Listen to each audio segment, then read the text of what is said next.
Welcome to the Lineman Lounge, hosted by Mike and Evo, calling their shots and being outlandish.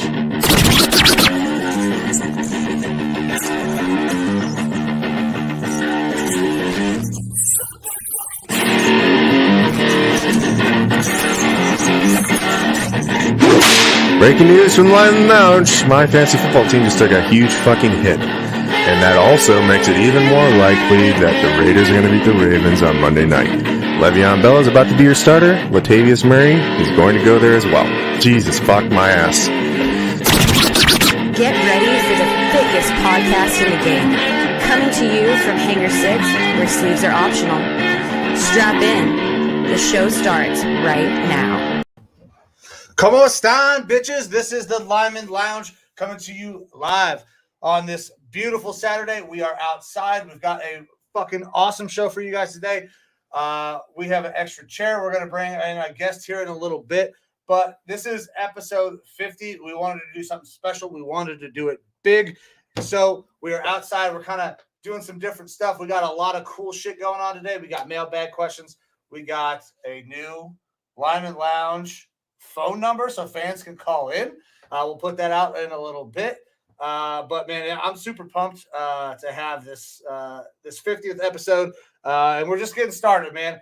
50 is not a culmination process by any means. It's going to be a lot more to come, but I'm pumped to hit this landmark. How you doing? Yeah, it's pretty awesome. 50 episodes. You know, some podcast people just kind of dink around with it for a little bit, and that's what we've been doing to a point. But I mean, we made it here to episode 50. We've had some good fan feedback. People hanging out with us on Saturdays with the boys. So hopefully everyone has a good time with us today. We're going live again. Obviously, we are in this new setting a little bit outdoors. We needed extra space because we got events, activities, fun, guests today. We got the Lineman Lounge phone number that's going to go up there for some live call-ins. So it should be a good time. Hopefully everyone has fun. Crack open a beer or an adult beverage or not an adult beverage if you so choose, and hopefully sit back, relax, and have a good time with us. Yeah, it's going to be a good day, man. I'm super fucking pumped. So before we get into kind of breaking down all the cool shit that we have going on today, I want to give a special shout out to all the people that have kind of helped us along the way. Fuck you, Goose. Sorry. Got to start it off. We got one comment already. Goslin. El Gonzo, start eating. All right. Well, listen, we're going to get there, guys. Don't give it away. All right. So first, I started obviously doing the show by myself. So I give a big shout out to Michael McDonald, my guy who created our first intro song, kind of got this thing rolling for me. And then obviously now we have a new intro song. We added Evo to the show, and that was really important. It creates a nice element to the show that it didn't have before, but we needed a new song to go along with that. So big shout out to our guy Torres. Thank you so much. I expect to hear from you later on today. There's Torres again, Mike's tight end. You said right end. Oh, right end. Oh, I know. It's English is a second language. It's all good. Yeah. Now he's fixing it. There it is. Yeah. So thanks, Torres. I expect to hear from you after a little bit. Hola, pendejo. Thank you so much for doing the guitar for the new intro song. Jacinda, if you guys are a big fan of that lovely voice that intros us. We need that shot glass from Mike. We probably do need the shot glass, yeah. It was awesome to have her do the intro, kind of lead up along with the music. So thank you guys so much. Producer Amber, she's already, sending us messages in here asking us if I need shit, like some shot glasses.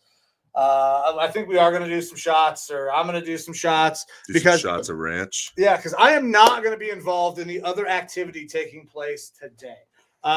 So our guy, Evo, and our special guest, in honor of the 50th episode, they're going to try to eat 50 chicken nuggets. Each. Yeah, between the two of us, we could easily knock that out.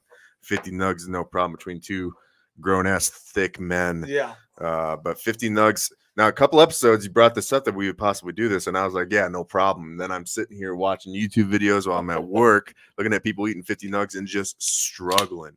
All right. And then comes down to it, and I go and get us these nugs, and it's just a bucket of nugs. Motherfucking bucket of nugs. That's a lot of nugs. But I did some preparation for it last night. Sorry. Oh, you good? Left every shit there. I was like, oh, I'm gonna stretch my stomach out and get ready for this and be prepared.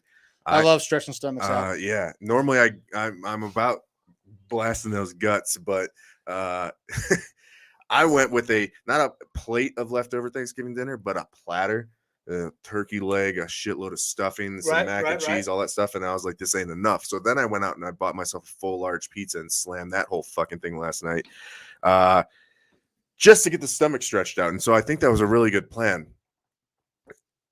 Except for I've not had a bowel movement since then. So I've got this just heavy. You got a dump thickness. Ruin. Oh, it is going to be a big King Kong daddy log that's going to come out later, I swear. And it's going to be rough. But it's what I got to do for the show, right? Yeah. I mean, I'm not looking forward to that, but I'm kind of pumped to see you eat some chicken nuggets with our guy. So let's introduce our guest. This guy, a guy we work with, an absolute fucking legend of a man. You can catch him on Twitch as $20 is $20. He also puts videos out on YouTube. He's also known as the Vanilla Gorilla, and you can catch his YouTube videos as Vanilla Gorilla Eats. He is a member of Screwball Gaming, and he is a Raise Energy affiliate. This guy does so much. And on top of that, he is a degenerate sports gambler, which is one of the reasons we wanted to bring him onto the show. Also, those Vanilla Gorilla Eats videos are fantastic. He does food reviews. I don't know how he's going to review these 50 chicken nuggets, though. Our guy, Dave Weidemann. Dave, come on and join us, man. Come hobble over here with your broken ass. Yeah, Dave just got some surgery. Fucking athlete over here getting some shit done and tore his ACL. Superior human being, male genes and athletic specimen over here.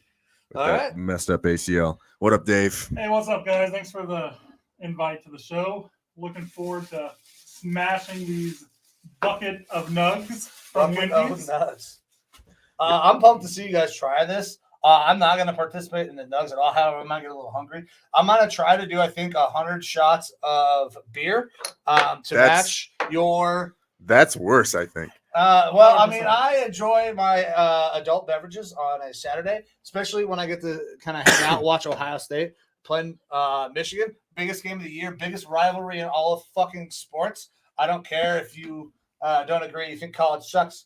I'm going to put these glasses on for a little bit because it is brighter than fuck out here right now. Technical term. Yeah, but I like my alcoholic beverages. If I can't keep up, fuck it, because not everybody on the show can puke today. That's not going to be good for the brand. So got a comment from the Gonzo. Dave is hot. Dave is hot. Well, you got to cool off with some Raise Energy. There we go. So I was. You got to use code $20 to get 15% off your order at repsports.com. There we Raise go. Energy. There you go. All right, so Dave, for all the people who don't know you, I kind of tried to give you the best intro I could, but tell us a little bit about what you do and where, if people want to watch you or see the content that you put out, where they can find all that shit. So I started out as $20 is $20, and that's my video game name. And I mainly play first-person shooters such as Warzone. I play Call of Duty Vanguard. I play Halo. Lately, I've been playing some Forza. Since my injury, I have not streamed, but I was streaming daily on Twitch at $20 is $20. And every Monday, I put out a YouTube video. However, like I said, those will start when I start streaming again. Okay. As for the Vanilla Gorilla, that's my eating podcast. Not really a podcast. Which is fucking legendary, by the way. It's a thing. You can check me out at the Vanilla Gorilla Eats on YouTube. And I also have an email account for the Vanilla Gorilla Eats at gmail.com where you could send me an email to review a place, eat some food, whatever you want. It's open. I haven't received an email yet. All right. Well, let's get some emails in. Yeah, shit. I'll email you. I know we got an email from a degenerate sports gambler at one time, and I have a sneaking suspicion that may have been you. Any comments on your cricket gambling? Cricket gambling, don't do it. All right, so you're taking the advice of the Lineman Lounge on not betting on fucking cricket. Well, I don't even understand the sport, let alone women's cricket. So didn't even know that. Didn't know that part of the game. Didn't know that. We have Australian women against the Indian women cricket team, and you just Fucking take thing one, doesn't want to take work. one to win. When they tie, didn't know ties were possible in cricket. Oh yeah, all those bullshit fucking sports that people play overseas, they have ties, like soccer. Yeah. It's like they say, it's like kissing your sister or whatever. Yeah, fuck ties. Ties fucking suck. It pisses me off that the NFL still allows ties to happen. We actually had one already this year when the Steelers fucking choked hard. You know, I think that what the NFL needs to do is they can have, you know, the first overtime, a second overtime, and then do like hockey does and a shootout of the kickers where the kickers kick That would be dope. and they keep moving them back like 10 yards each. I would watch the fuck that out would of make that would make a Justin Tucker on your team that much more important. Absolutely.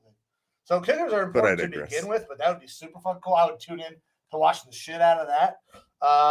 But I don't want to get too far into NFL football. We got a lot of other shit going on. So we said we got the 50 nuggets. You guys can see the giant buckets of fucking nuggets. Bucket of nuggets. Fucking nugs. I'm excited for this to start. So, gentlemen, I got a couple shots of beer here. Let's go ahead and cheers. Cheers. Cheers to you. I guess we can cheers with the Yeah, nugget. cheers with the All nugget. right, Dave. We're starting. Oh. All right. All right. Now it's a fucking show. Let's get this thing rolling. All right. So we're going to start with college football. This is a big day. This is rivalry week in college football. And the biggest rivalry in all of sports is going on right now. Ohio State and Michigan.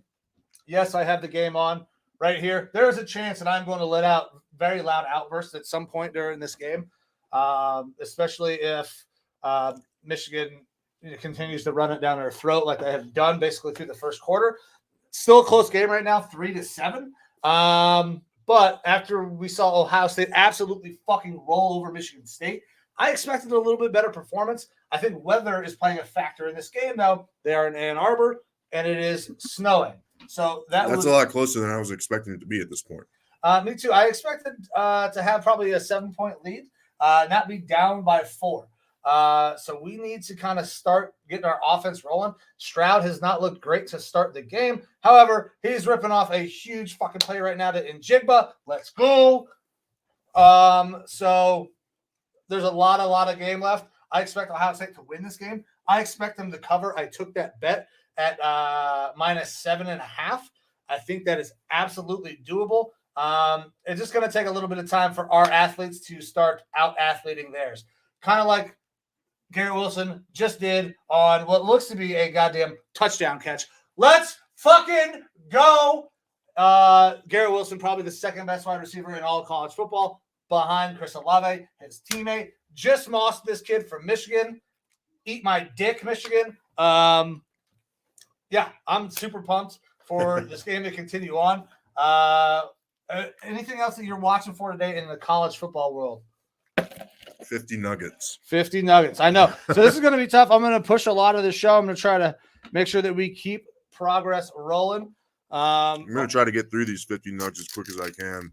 So that way I can contribute as much as possible, but it's going to be a struggle. Now, if you're doing these 100 shots or whatever, that's, I think, is more difficult because in college I did a power hour where you take a shot of beer every minute. Yeah. And within like an hour, I was puking. And I could not drink my favorite beer, Grain Belt, anymore. Ooh. After that, Not great. really So sucked. I've done power hours. Big fan of the power hour. I've also done a Century Club, which is 100 shots of beer over 100 minutes. And I obviously get a little extra time. This is going to be kind of tight. I figure I have all afternoon, or probably 2 hours. It's about how long our show's been going. Got about 2 hours to knock down 100 shots of beer. I don't think that's going to be too difficult. Now, I may get a little fucking drunk in that process. Yep. I'm okay with that, though, because I don't think that me being a little drunk is going to cause me to throw up like I think 50 nuggets is going to do to you guys. Hey, Mike, man. I said I prepared for it. Dave, how you doing over there? Full sending, man. All right. Full sending. All right, full send. In terms of other college football going on today, guys, Georgia playing Georgia Tech. Georgia smacking the shit out of Georgia Tech. Georgia Tech ain't very good. Wake Forest in a pretty close game right now against Boston College. These fucking sunglasses hurt my head when they're on. Is my boy Desmond Ritter playing today? Ritter played the other day. I want to say he played Thursday night. Maybe Friday night. Looked pretty good. They beat the piss out of. Oh What shit! the Who fuck was it? is this? Don't eat There's that. a piece of fucking beef jerky in my fucking nugs. I mean, that could be a roach. This is Sierra Vista Wendy's. Wouldn't put it past them. No. Baylor 17-3 against Texas Tech. Houston 14-0 against UConn. I mean, UConn is the worst fucking college football team in the country. I guarantee there are D2. There might be fucking some community colleges that could beat Connecticut. They're Lopes. goddamn awful. The Lopes, did you say? Did I just hear go Lopes? All right, so Do the Lopes even have a football team? I don't think so. I don't know. So for those of us, for those people who are watching, who are not in Arizona, tell us who the Lopes are there, Dave. Grand Canyon University. Grand Canyon University. Fucking, that's not even a college. That's, But I guarantee they could beat UConn if they had a football team. well, You guarantee it. Guarantee. I mean, I would like this. I'm interested in that. We need to figure out if Grand Canyon has a fucking football team. I know feel they got a like basketball don't. team. Basketball's their thing. I don't think they have a football team. Yeah, I feel like they don't have. There's no way they have a football team. They have I know. some That's sports. so much money to put in for something that, They probably aren't going to be very good at. yeah. So Torres is telling us that he's hungry. Goose is saying go Lopes. I'm sure he's doing his little symbol. I don't know what the thing is. I did not go to Grand Canyon University. I decided I was going to try to do Arizona State. I haven't been doing that really at all, like I should be. But yeah, Grand Canyon. I mean, they could probably beat UConn. Other big games today. So we got the Iron Bowl, Alabama, Auburn. Alabama is going to win that game, but the spread on that was huge. 20.5 points for an Auburn team, who at one point was ranked. I think that's too much. I actually have Auburn covering that spread at 20.5. I feel like rivalry games are going to be typically pretty close. You're not going to see too many blowouts. You know me, I don't like the big spreads anyways. Yeah, so I'm taking Auburn to cover, Alabama for sure to win. Penn State, Michigan State's going on today as well. Michigan State got their fucking dicks kicked in last week by Ohio State. That's I don't know if that's going to happen again. However, Michigan State is going through a rash of illness on their team, which is not great. Everybody's fucking sick or got The flu. Rona? So I feel like if it was the Rona, they would not be holding this game because of the contact traces for how many people are sick. I think they're just, I mean, it's fucking cold as shit and snowing in Michigan. So I feel it's probably cold. Weather changes a little bit. Motherfuckers get sick. Fair enough. So, By the way, it's okay if I got all these nuggies sitting out here on the table. I'm vaccinated, so it's all good. yeah, actually, I'm vaccinated now too. Because that's obviously super important. Because if you're not vaccinated, you're a colossal piece of shit. Torres is saying that he's going to BK right now to get nugs. And thank you, you fucks. You're welcome, Wow. Torres. You guys are fucking powering through these nuggets. I thought this was going to be much tougher. Dave's almost fucking done. Like, this is impressive. I thought this was going to be like a part of the show for the entirety, but it appears that you guys are going to do this in a decent amount of time. I mean, that's the idea. Speed kills, man. Yeah, I mean, eat it as fast Speed as you kills. can so you're not as full, and then you will get progressively fuller and then more miserable as the show goes on. But I can tell you I feel a heavy weight in my chest right now that's slowly traveling it's down kind the of just stomach. pushing down. Yeah. It's going to work out, though. It should. Uh-oh. Davis getting a little vocal over here. All right. Oregon State. I don't think anybody gives a fuck about that game. Oregon's out. They're not getting into the playoffs anymore. They blew that last week. Oregon State, pretty good team. But, I mean, unless you're one of the fans of those two teams, nobody is going to give a shit and watch that game. Game I'm kind of interested in, obviously, because it has Big Ten implications. Wisconsin, Minnesota. If Wisconsin gets a win, they can Fuck Wisconsin. They can still go out and get themselves into the Big Ten championship game for the right to lose to Ohio State. But if they lose this game, it looks like Iowa will be going to that Big Ten championship game. So I'm interested to see what happens there. I root for Minnesota. I love PJ Fleck, their coach. Yeah, PJ Fleck. That's I don't pay attention to the players on my college football team that much. Right. Like I've said in the past, I'm looking for those recruits, guys that are going to be coming to the NFL. Those are guys that kind of pay attention to. But I love PJ Fleck as a coach. Ever since he's become the coach of the Gophers, like, you know, he's not one of those like X's and O's guys. He's that super team motivator, the guy that the team wants to play for. I like that type of a coach. And there's been talks about him, you know, making that transition to the NFL. I'm not sure it's going to happen. I think he gets paid well. I think he fits well in that college atmosphere. Yeah. So, I mean, this is a guy who's got his own little slogan, the row the boat. I don't think that plays up at the next level. That is a college thing that's absolutely going to work for college kids. I squirted on my thumb. So, I mean, I like PJ Fleck. I think he's a great coach, master motivator, because a lot of times Minnesota's not going to have that high-end talent. Fuck you, iPad. It's working well.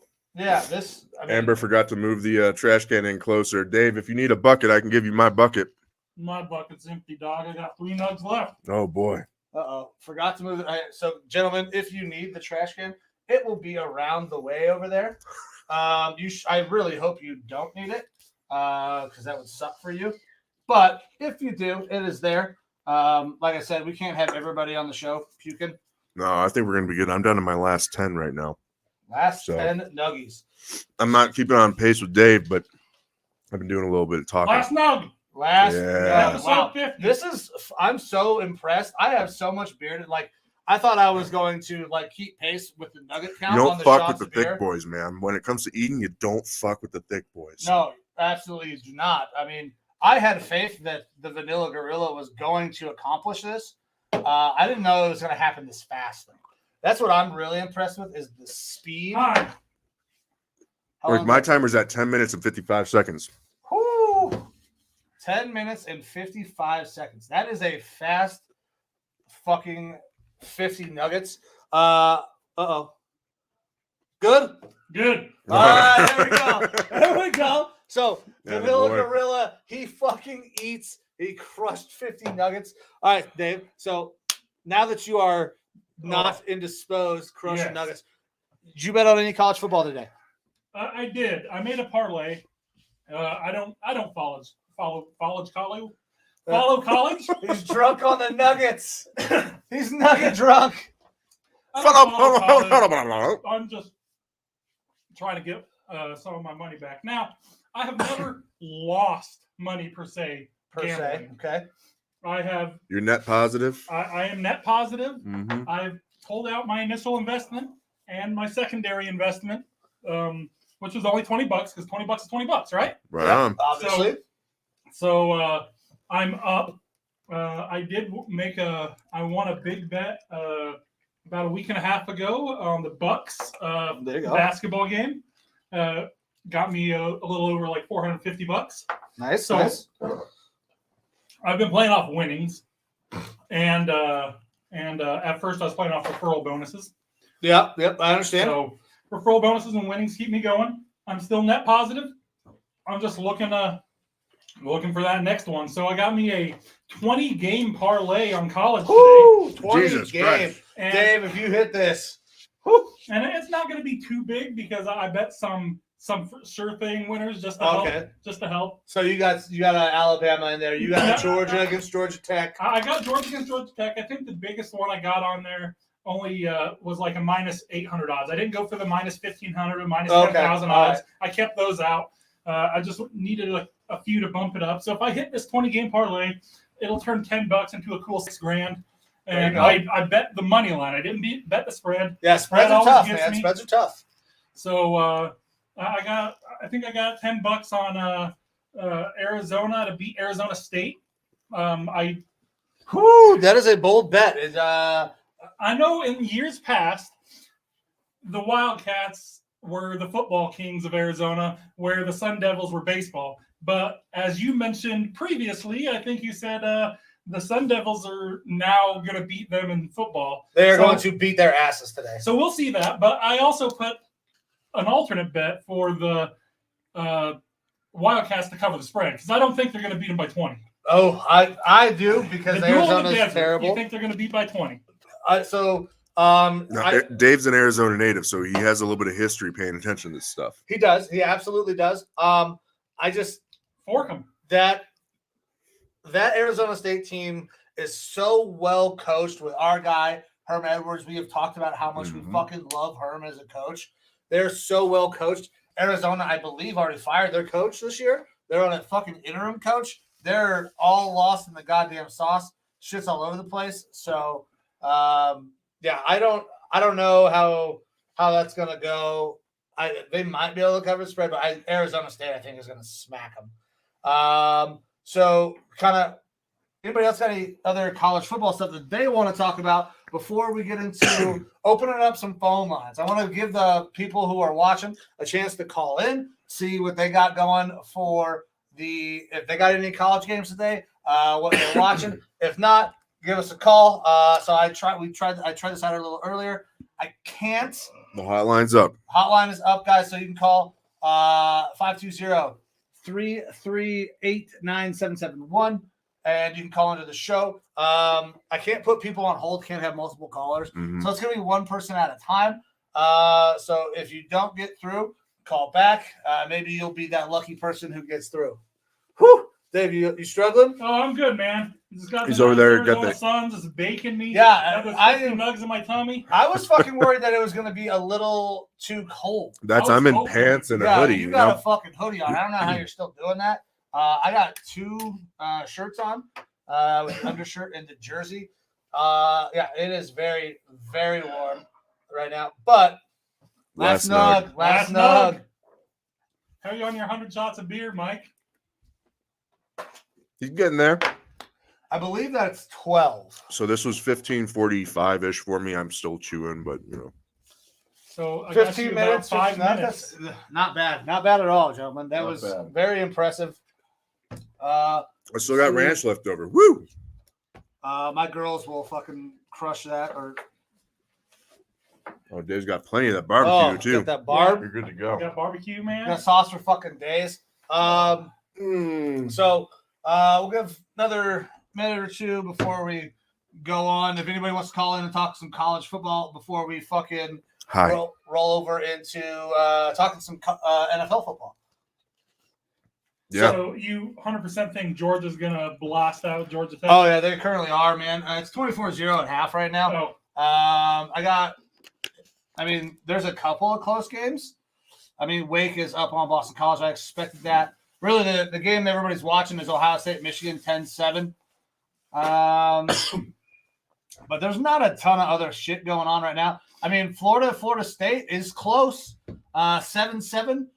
Florida should absolutely win that game without fucking question. Florida State has been terrible all goddamn year. So I don't know what Florida's doing to keep them in this game. I guess would be turnovers.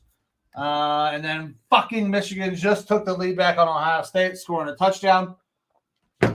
So don't love that, but there's still 3 minutes, 50 seconds left in the half. Hopefully Ohio State can go ahead, at least get some points on the board to end the half. All right, so then we got 11:30. Yeah, fuck them. We're going to go ahead and move on, and we're going to get rolling into some. Well, if we get some calls, we can always stop mid go. We absolutely can, guys. Feel free at this point. The phone number is up. Call in at any time if you got anything you want to talk about, any questions you have for the show. Real quick, Dave. For Dave. You need a Tums? Not yet. I'm right. good. I'm good right now. Preparatory Tums for me. All right. I'm good. It's on the table. Before you segue out of your college football, I checked my 21 game parlay. Oh shit. Jesus Christ. And the only thing that doesn't look good right now, Okay, would be the Ohio State against Michigan. Did you take the spread or did you take the money? It's all to win. All 21 games is to win. So I need Ohio State and Florida, and then all my other ones are winning so far. Well, we got one. Maybe. To accept, press 1. To send a voicemail. All right, so on the phone right now, we have the creator of the musical intro to our new song. Adam Torres. Torres, what's going on, man? How you doing? What's going on, brother? I'm eating some nuggets thanks to you guys. Well, I'm glad that we could influence your incredibly healthy choices. Hey, legit though, did we ever get into a Mike's tight end? So we have not done a Mike's tight end, and this is a segment that Torres has been requesting basically Mike's tight end since segment. the inception of the show. So I was workshopping, names for the show before I actually started it, and everybody's like, "Oh, Mike's tight end! It would be so funny." So they've been calling for at least a segment of Mike's tight end. All right. We'll have to figure out how to do something with that. I'll watch Mike's tight end. I mean, who doesn't want to watch Mike's That tight could end? be our OnlyFans name for the OnlyFans show. There you go. The OnlyFans account, Mike's tight end. Yeah. That'd be some good stuff. Hot sports takes with Mike and high heels and a thong. I'm not putting on high heels. The thong, you got me. So them high heels struggle. They Yeah. struggle on me. yeah, I'm not. I'll break an ankle. I have bitch ankles to begin with. So, all right, man. Did you have anything else? Did you want to talk college football? You got any questions on games coming up? Or are you gonna wait until we get into the NFL? That was it, man. All right, man. Well, hey, we We'll appreciate you calling in. Wait till we get to NFL. All right, buddy. Appreciate you calling in. Once Yeah. again, feel free to call back. if you Don't got choke anything. on any of them nugs. Yeah, Wendy's nugs is Alright, higher yeah. quality than Burger King. Yeah, those nugs, man. fucking Burger King nugs are low ass quality nugs, but I understand that's what's close to you. All right, man. All right, brother. Thanks for calling in, man. Bye. Bye. I'm back. All right, sweet. So we got a call. I was a little worried that we weren't going to get one there, but hey, we got one. We'll see if anybody else decides that they want to call in. Torres, you took our V card for calls. Hell yeah. Congrats. Obviously, this is not a super professional setup. I tested it out earlier. I have to go up to the mic. Can't pump the Google Voice call into the video feed itself. That would have been the easiest thing to do. But we need a lot more equipment, and we don't make any fucking money yet. So We don't have that Raise Energy Raise Raise sponsor. Energy. Use code 20 to get you 15% off at checkout. Repsports.com. Raise Energy. keep pumping it, Dave. Keep pumping it. Yeah. All righty. All right. Hey, maybe Wendy's would watch our show today. I did give them a little tweet on Twitter That would be to super let them cool. know I smashed 50 nugs on the 50th episode of the Lineman Lounge. I mean, we had So, and co-host smashed 50 nuts Oh, as yeah? well. Yeah. so hey, even if Wendy's just mentions us, I'd be happy with that. Well, my favorite part is Wendy's nuts hit your face. So Yeah, Wendy's ain't gonna sponsor us now. this is not great. Temperature. iPad needs to cool down before I can see what the fuck I had up on. Same shit was happening to my laptop earlier. All This right, was so not it is working. So very warm. It is very warm out here. meanwhile, I'm in a hoodie.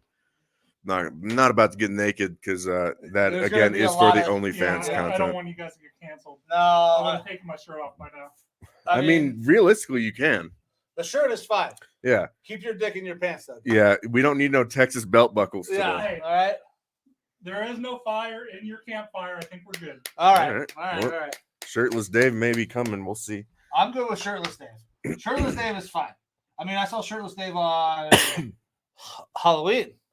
You did. I Yes. did. Yeah. So did Olive Bisbee. Saw all Uh-huh. of Bisbee. That was very exciting.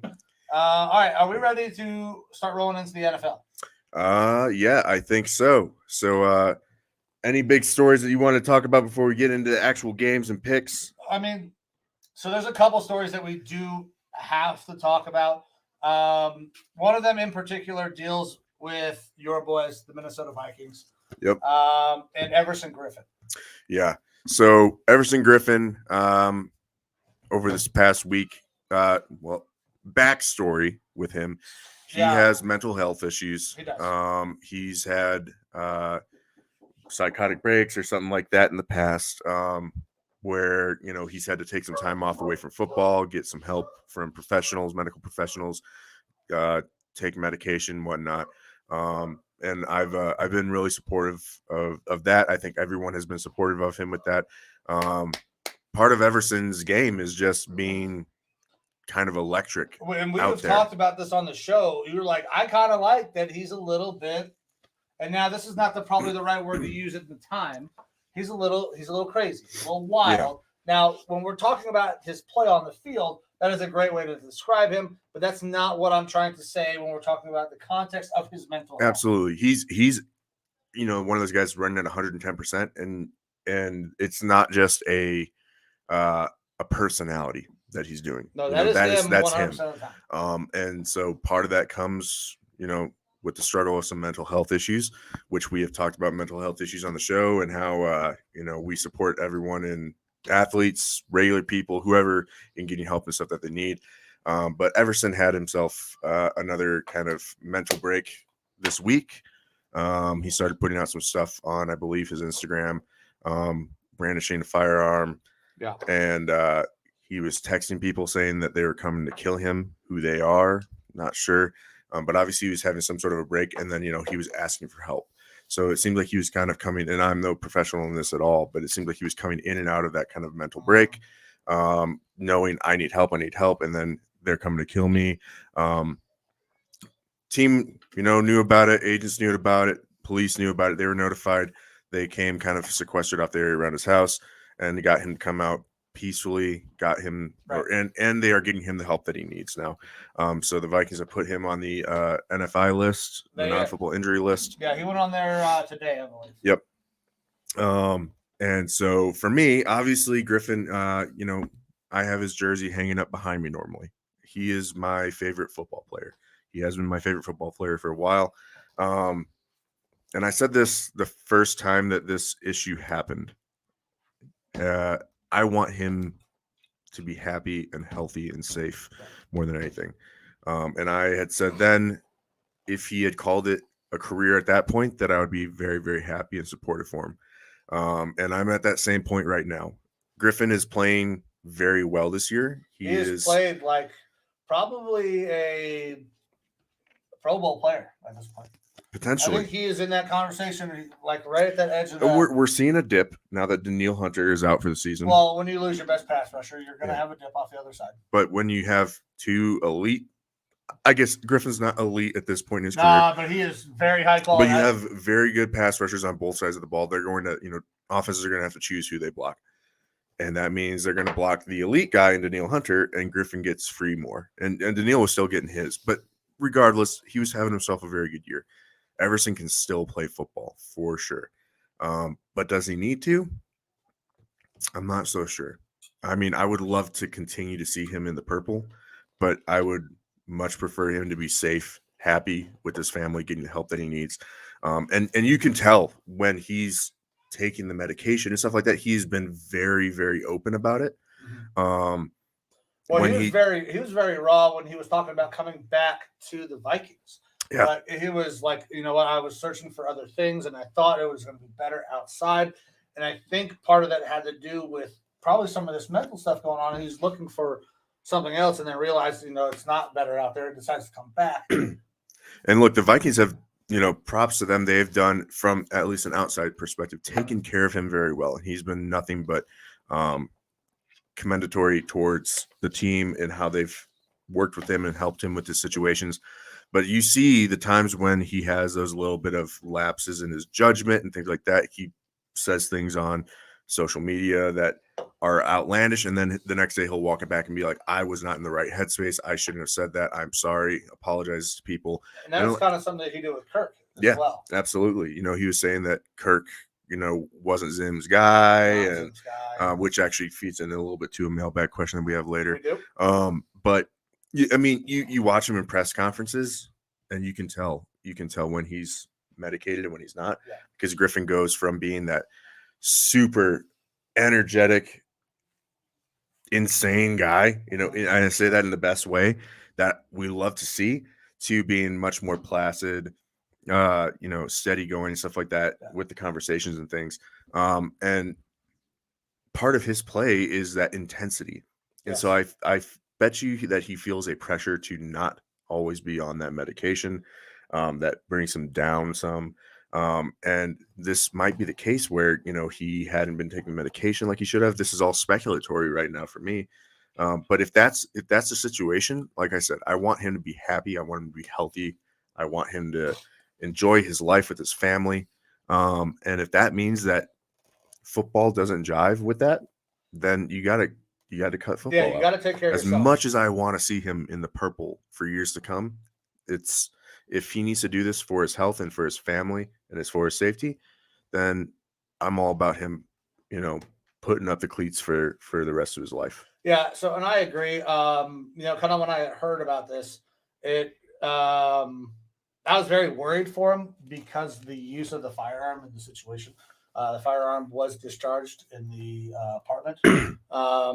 Luckily, thankfully, he did not hurt himself or anybody else. But you guys have heard me talk about this several times. Like I have family members, one very close family member, and I'm sorry if I'm putting her on blast right now. My sister deals with mental health issues. She is on medication, and so this is a very real topic to me. And it's something that needs to be talked about. It's something that needs to be in the limelight. We actually see commercials for you guys that watch games on Thanksgiving. They actually had commercials from the NFL and NFL players promoting, talking about mental health and how it's really important that you need to, be open, be honest, so you can do the things that are best for, your mental health going forward. For Everson, he's a Viking. He will always be a Viking. I will never think of him as anything other than a Viking. Last year he's not a cowboy. He's not a lion. No, he's fucking neither one. Through. He's a fucking Viking through and through. Last year does not count in my mind at all. So he is a Viking, and I think Vikings fans, the family, the ownership, everybody wants to take care of Everson because he is one of those guys. He could be a guy that ends up.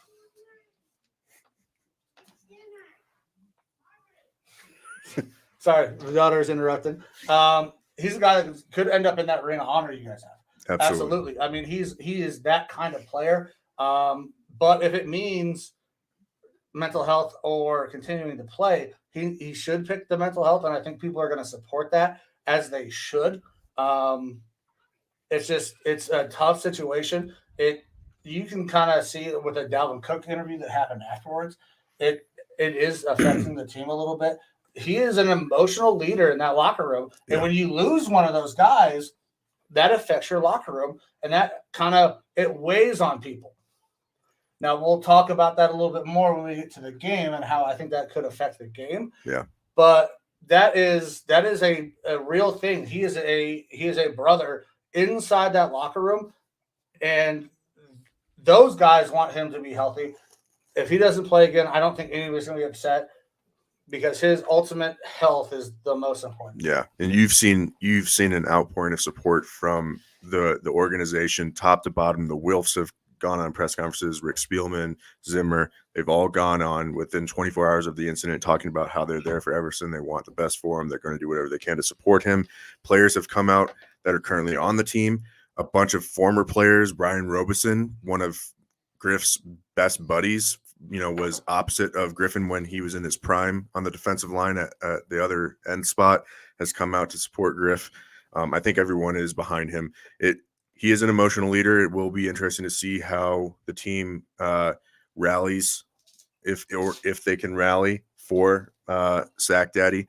But purely speaking football, it's a rough hit for the Vikings because obviously with Daniil going out, that was a big part of our pass rush, and our pass rush this year has been excellent. And it has maintained for the most part, even with Daniil being out. But now with Griff being out for, at least the next couple weeks, potentially forever, that's going to hurt some. We did go out and sign Tashawn Bauer, who the Vikings originally, I believe, got him as an undrafted free agent several years ago. Looked pretty good with the team, good enough that we could not retain him. And he's been a bit of a journeyman since then. Mm-hmm. I believe we signed him off the Patriots practice squad or something like that. So that's nice to see him back in the building, a guy that knows the system. But it definitely could affect our pass rush going forward here and the defense overall. So it's kind of rough. But at the end of the day, Sack Daddy, I love you. You're my favorite player. I wish you the best, and I hope you're getting all the help that you need. and obviously put yourself, your health, and your family first. And that comes from everybody here at the Lineman Lounge. Do what you got to do to take care of yourself, man, because that is ultimately the most important thing. Football was always going to end at some point, but you know your life and the things that you do don't have to. So take care of yourself mentally. Absolutely. How you doing over there, Dave? Them Nuggets sitting well? Nuggets are sitting well. The sun needs to move, or a cloud needs to come in. Yeah, I'm getting a little sweaty over here. Look, I got the I prime drank real all estate my, right now. Raise energy. Yeah, I'm a little. So we said, put me in the middle. This is, you're the one who started the show. Kind of regretting not being on the end right now because the sun is. I asked where y'all wanted to put me and said this would be best, so I was like, all right. It worked for me. I was worried that if Dave needed to get up very quickly. I didn't want him navigating all the equipment that we have out here to get to the trash can, so I wanted to give him the clean shot. Sorry for that, Dave. I'm graceful like a gallant gazelle over here, Mike. So With a repaired ACL. Speaking of you being a gazelle, how exactly did you tear your ACL? So, as you might not know, I am a avid athlete at times, and I love volleyball.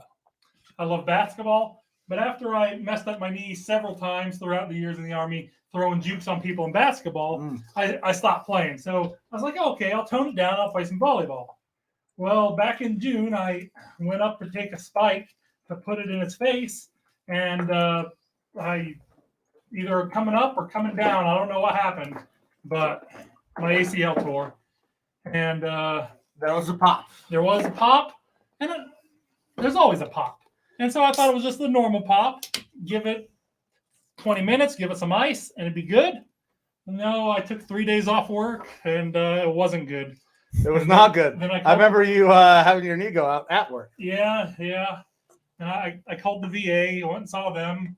A month later, got an MRI. A month later, saw the doctor.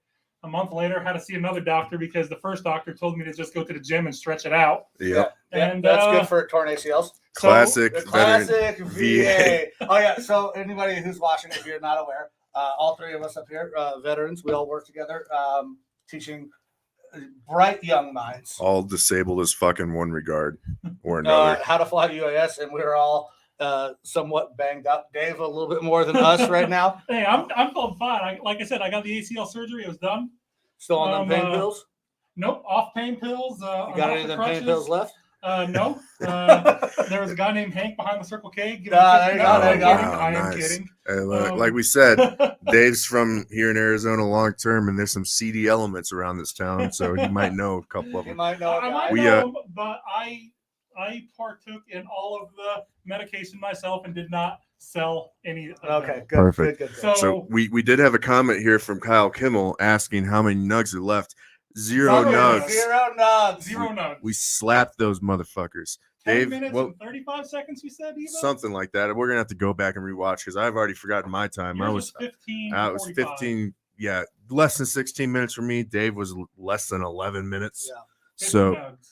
pretty damn good job. And I'm gonna go ahead and keep coasting on these shots. I believe I'm at 22. All right, because Amber just asked that same question. How many shots are we at? So got a little catch up. So producer Amber, also my wife, is probably very closely paying attention to how much I drink as a good producer and wife would to make sure I don't go off the rails here. It might happen anyways. I mean, it's always a possibility. But I'm really glad I decided to go with the Bud Light seltzers because it is hot as fuck. I have some. I got some Yinglings in here as well. I was like, I don't know which one I'm going to go with. I'm gonna have to start I do rubbing not some have of this any water ice in on there, your Dave. forehead. But I do have a water jug. Oh, thank Here you. you go, Dave. Just rub some ice on your Oh, balls. thanks, man. Oh yeah.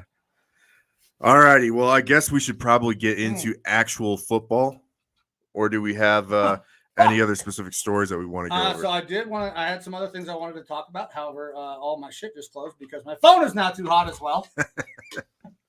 Whew, man, fucking Arizona What's is a the bitch. temperature today? It's not even hot. Isn't it like 69? You know, it was below 50 when I left my house this morning. Yeah, it was cold as fuck when I had to go get some milk this morning for the girls. Got myself some coffee as well. You need some milk. It was like fucking 49 degrees. It is only like 61 according to my WeatherBug app. Yeah, my phone says 63. It's just that sun. That sun is baking right now. But I did want to talk about some of the injuries that happened throughout the week. Big injuries for teams, and also some kind of big fantasy implications for fantasy players. So obviously, Tre'Davious White goes down for the Bills, one of the best corners in the league. Looked like a non-contact injury. Comes back, he has a torn ACL. Dave can tell us all about non-contact injuries and tearing ACLs. Hey. So it kind of goes along with the theme of the show. That's a huge loss for the Bills. He's their best corner. That Bills defense is very good. They once again proved that they're very good. I'll be interested to see how they can replace him going forward when they get to a little stiffer competition than the goddamn Saints, because I knew the Saints weren't fucking scoring any points. They still should have left Josh Allen in. Need 10 more yards. Yeah. So Dave, it sounds like Dave had a same game parlay. Needed a little bit more yardage out of Josh Allen. That did not happen. But the big fantasy implication injury is A.J. Brown. A.J. Brown has just been placed on IR. That means he's unavailable for 3 weeks. That is a huge loss for that team. He is their best receiver, even with Julio there. Julio has not played like that guy this year. A.J. Brown has been their best weapon. They're missing Derrick Henry. So Julio's really going to have to step up. And they have a huge matchup this week, interdivision game against the Patriots. So there's fantasy implications, division game implications. Like that is a massive loss. I luckily do not have A.J. Brown in any of my fantasy teams, but I feel for A.J. Brown having to sit out 3 weeks, especially in this kind of home stretch. And for all those fantasy players that have A.J. Brown, that's a huge loss because he's probably wide receiver 1. At worst, he's wide receiver 2. Mm-hmm. So I got Dave a little hookup from the producer. Yeah, there we go. Producer Amber coming through as always. Yeah. Oh, thank you. Thank you. You're the real one, Amber. Thank you. He immediately flips it inside out. And it's broken. There's no rain in Arizona. Oh, fuck. And all right. Yeah, we're doing it live, baby.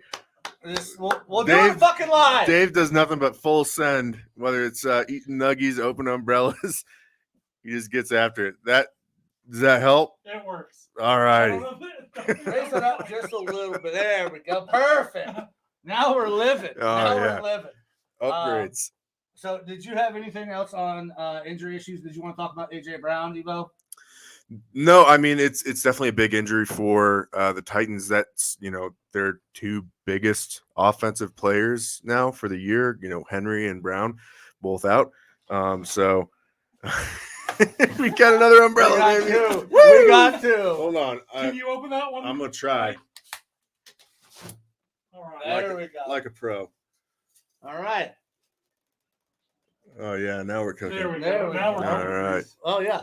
We're good to go. I mean, he looks a little bit debonair in the video there with this umbrella, And like you know what? like an OG pimp. That's one of the great things about doing the live show and just fucking, we get to deal with shit as it happens.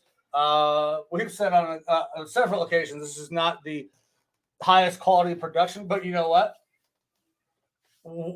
We do it fucking live. We don't hold back. We let it fucking rip. Dave, And I think that's Dave what a full lot of people sense. enjoy. Yeah, I mean, Torres likes it, obviously. Thank you, buddy. All righty. Yeah, I think that's pretty much it. I mean, the only other real big news as far as like injury stuff is concerned, the Giants, everyone is injured again for them. Yeah, Barkley, Tony, and Shepard. Yeah, Barkley's nursing an ankle again, so we'll see if he's able to even last anymore. I know that's kind of been one of the things that we've talked about this year is, Barkley. How good is he? Obviously, he's an extremely good running back, but he's always injured, and that's just an issue for the team. So, Can they keep him on the team? I saw a crazy stat the other day. Let me see if I can find it again. I don't remember how many carries it was, but in the last year, Baker Mayfield I saw this one as Yeah, well. I saw it as has well. the same amount of rushing yards and same amount of rushing touchdowns as Saquon Barkley. That's insane. Yeah. So Saquon was the guy. The supreme athlete was going to just take over the league. He was going to be like Zeke was when he came out. He had a great rookie year, won Rookie of the Year, but has often been injured since then and has not shown anything. And that is really hurting that Giants offense. Absolutely. So, do you have the capability to pull up, or I guess I do here on my computer, since I'm the only one that seems to have a working device other than your Ohio State Yeah, game that's there. staying on Ohio State. Georgia right now is smoking Georgia Tech 24-0. Yeah. Producer Amber wanted to bring that up. Yeah, I mean, I kind of figured Georgia's the best team in the country. I'll be interested to see if they can actually put it all together and actually finally win that national title. We've seen them be one of the best teams in the country and get, beat on a last-second play by Tua to lose a national championship game. I mean, those Georgia teams have a way of finding a way to lose. That's the same year that the Falcons blew the lead in the Super Bowl to the Patriots. Georgia right now is very much the best team in the country. I don't think there's any debate. Easily the best defense in the country. Their offense is able to do a lot of things because that defense is so fucking good. But I fully expected them to, walk all over Georgia Tech. I think Georgia Tech in coming years will get better, though. And that is because the name, image, and likeness stuff. Georgia Tech is in the middle of Atlanta. Like, if you want a name, image, and likeness deal, and you ball out at Georgia Tech, It's a hot is there spot a to do better it. place to go? It's a hot spot to do it. I mean, Miami maybe and stuff like that. You get the sales tax stuff in Florida or the tax situation in Florida, which helps out. And then Miami's just a poppin', South Beach, bitch, is where people would like to go. Now you can earn a little extra money to go play down there, bring the Hurricanes back. I can see that being a thing here in coming years. Hey, I mean, when Miami was at their height, I mean, those dudes were getting paid anyways. And don't let Michael Irvin tell you any different. They were absolutely getting paid in some way or fashion. But Yep. All right, so we'll kick off into some NFL football. I think we got to get rolling with that. And before we get into our Thanksgiving Thursday games, we had one comment here from Kyle Kimmel. He wasn't aware that A.J. Brown was injured. Maybe the Colts have a chance to catch up and take the division, ? that will very much depend on what happens in the Colts game this week. But we are going to get into our picks for that game and a huge matchup against the Bucs. Yeah, look, I said it last week. If the Colts win their game last week, it's kind of their show. And I think that's going to be the case now. But like you said, we'll get into it here. So Thursday, Thanksgiving. Happy Thanksgiving to everybody. Obviously, we were all off eating turkey, drinking lots of drinks, things like that. I was drinking mimosas all day with my mom. It was fantastic. I was chilling with some special friends, Nice. but I didn't watch any of the games other than the end of the Raiders-Cowboys game, playing Cards Against Humanity and stuff like that. So unfortunately, I just had to kind of sit back, wait, and watch stuff after the fact. But starting off the day, we had the Bears and the Lions. Bears were victorious in this matchup, 16-14. Generally kind of a shit bowl game. It was not a good game. Yeah. I was very pissed off at the end. A lot of people felt like they were owed an apology from the NFL for some of these games. Yeah, so it was a terrible game. The halftime show was okay, but it was not the game you hope for. Obviously, it's the Lions, so yeah, and I mean it was Andy Dalton playing for the Bears, which is never fun. I would have much rather had Justin Fields, Yeah, I think there having seeing what Justin he Fields has. in that game adds a little bit of an excitement, but there wasn't any of that. Bears, come away with a win. I was super pissed off at It Nagy. took the late game field goal. Yeah, so a late game field goal, but they were down at like the 3-yard line with about 1:15 left. And they decided to take 3 knees and put the entire game in their kicker's hands. I was so dumbfounded about why they were doing that. I mean, I understand, you run the timeout, but if I have a chance to score a touchdown, I'm going to score a touchdown, especially with the Lions offense not doing anything all day. You put the entire game in a kicker's hands, and the Bears have been notorious for not having fucking great kicking game or kicking options or the double doink. The double doink. And I was blown away. My mom, who is also now a sports gambler, I got the whole family hooked on it. She was livid. She's like, why the fuck are they not going for the touchdown? Obviously, she had a bet in that game and wanted to see the touchdown. I think most people had the cover happening and wanted to see the touchdown. But beyond that, it didn't make football sense to me. And my mother, who is a fucking saint of a woman, is like, that coach should be fired after this game. And then I think that's the biggest storyline from this was leading up to the game. There were reports coming out that Nagy would be fired by the organization after this Thursday night game. This was before the game ever happened. Those reports are coming out. Now, that's not to say that he still isn't going to be fired. I mean, the week isn't over. Win. The week isn't over. I believe that there's been more and more reports of Bears players in the locker room just being tired and fed up with him as the head coach. Well, and I would be willing to bet that it did not sit well with anybody on the offense, that they were taking 3 knees to trot the kicker out at the end of the game. Yeah. It's not showing a whole lot of confidence in you guys. No, it doesn't at all. I mean, Andy Dalton, QB1, right? Coming into the season, and we're not putting the ball in his hands. We're not letting David Montgomery, who has been great since he's come back from injury, go be your bell cow. It did not make any sense. It didn't make any football sense to me, other than the fact that, okay, you can win with a short field goal. I never want the game in my field goal kicker's hands. That is a last-ditch effort. That's the last resort. I want the ball in my offense's hands because I'm confident in my offense to score. If you score too early, like the Lions are that much of a threat to go drive down the field and get a field goal. They hadn't done it all game. They did it one time. The other time they scored was helped by penalties. Yeah, and I'm all about taking that extra aggression, taking the game into your hands. Yes. Score that touchdown, win the game. But either way, first game of Thanksgiving, Lions were victorious 16-14 on a last-second field goal to win that game. It was a stinker. Yep. It wasn't great. So stay tuned. We'll see when Nagy gets canned. It's got to happen. It has to happen. And we talked about it last episode about when it's going to happen. I thought, he would make it to the end of the season. But after we talked about it, I'm not so sure because of when you can start the coaching search. Yeah. So he might be week 15. After week 14, you give the interim guy 3 games, a little show to see what he can do, and then you go from there. You say, okay, this is the guy, this isn't the guy, and then you start your search. It was very.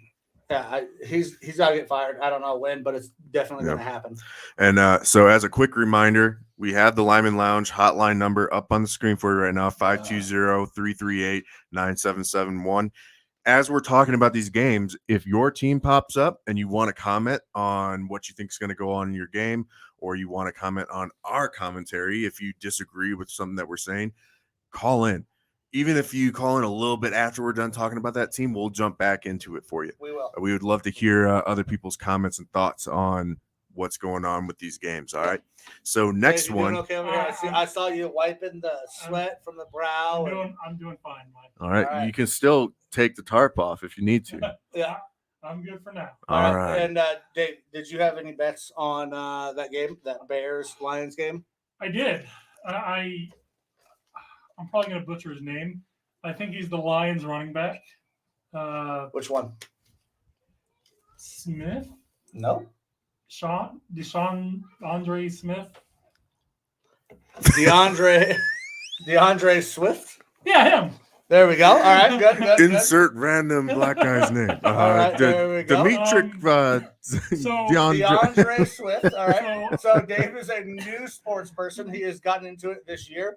working with us, and especially with the advent of sports gambling being legalized.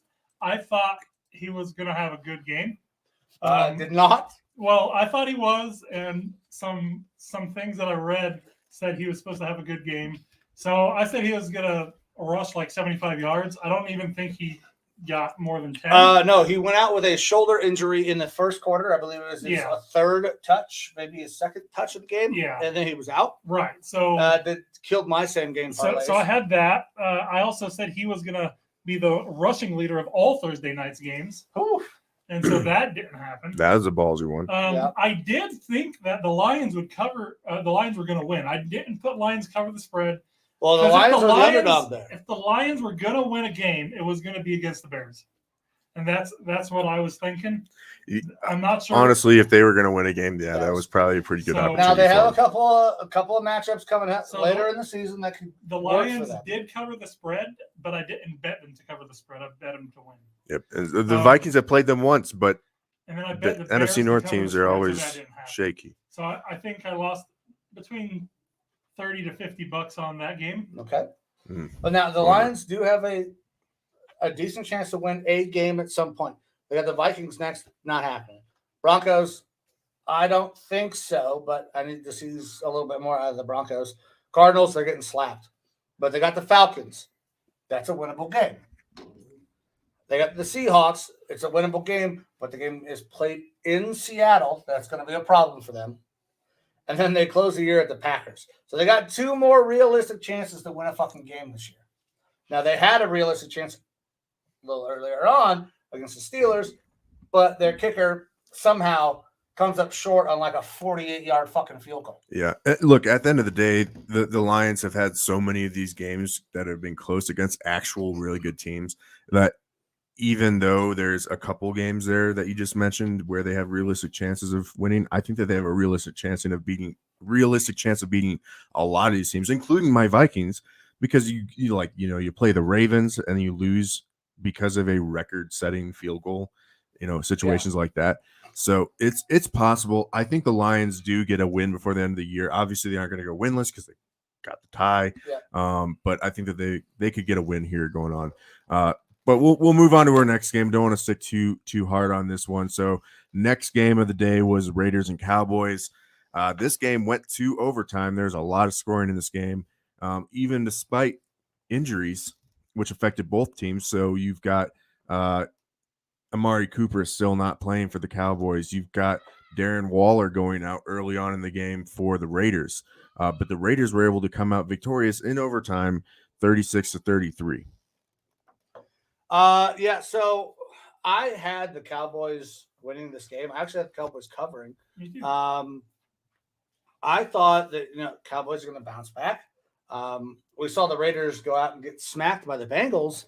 And I was high on the Raiders last week. I thought they would continue to play well, and then they fucking didn't. So I was like, okay, so maybe this is that downturn that we see out of the Raiders. And it didn't happen. They played very well. Deshaun Jackson was a big factor in that game.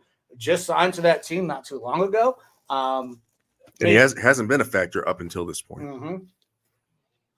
So, look, I think all three of us here sounds like had the Cowboys on this one. Cowboys looked so strong in the beginning of the year, and now they're kind of petering off a little bit. Yeah. And it's the offense that's struggling. It is. So we talked about there's a lot of points scored in this game, but the offenses didn't do a lot to score a lot of points. The big storyline in this game was the fucking referee. There were so many goddamn 28 penalties, I believe, against the Cowboys. First time in 15 years that each team has been penalized at least 14 times for over 100 yards of penalty yards. I mean, that's a touchdown on the board for each team. Yep. It was so ridiculous. And now, don't get me wrong, Little Hockey League is a good ref, but that crew was calling it way too tight. They decided that game at the end on the fucking pass interference that I did not think was a fucking pass interference at all. The ticky-tacky penalties are not a good look for the NFL. Not a good look in prime time. Not a good look for the most watched game. What, like ever? Yeah. So 1990? since I want to say since 1990, I think that's the right stat. This game had more viewers than Michael Jordan's last game in the NBA. That's how much this game was fucking watched.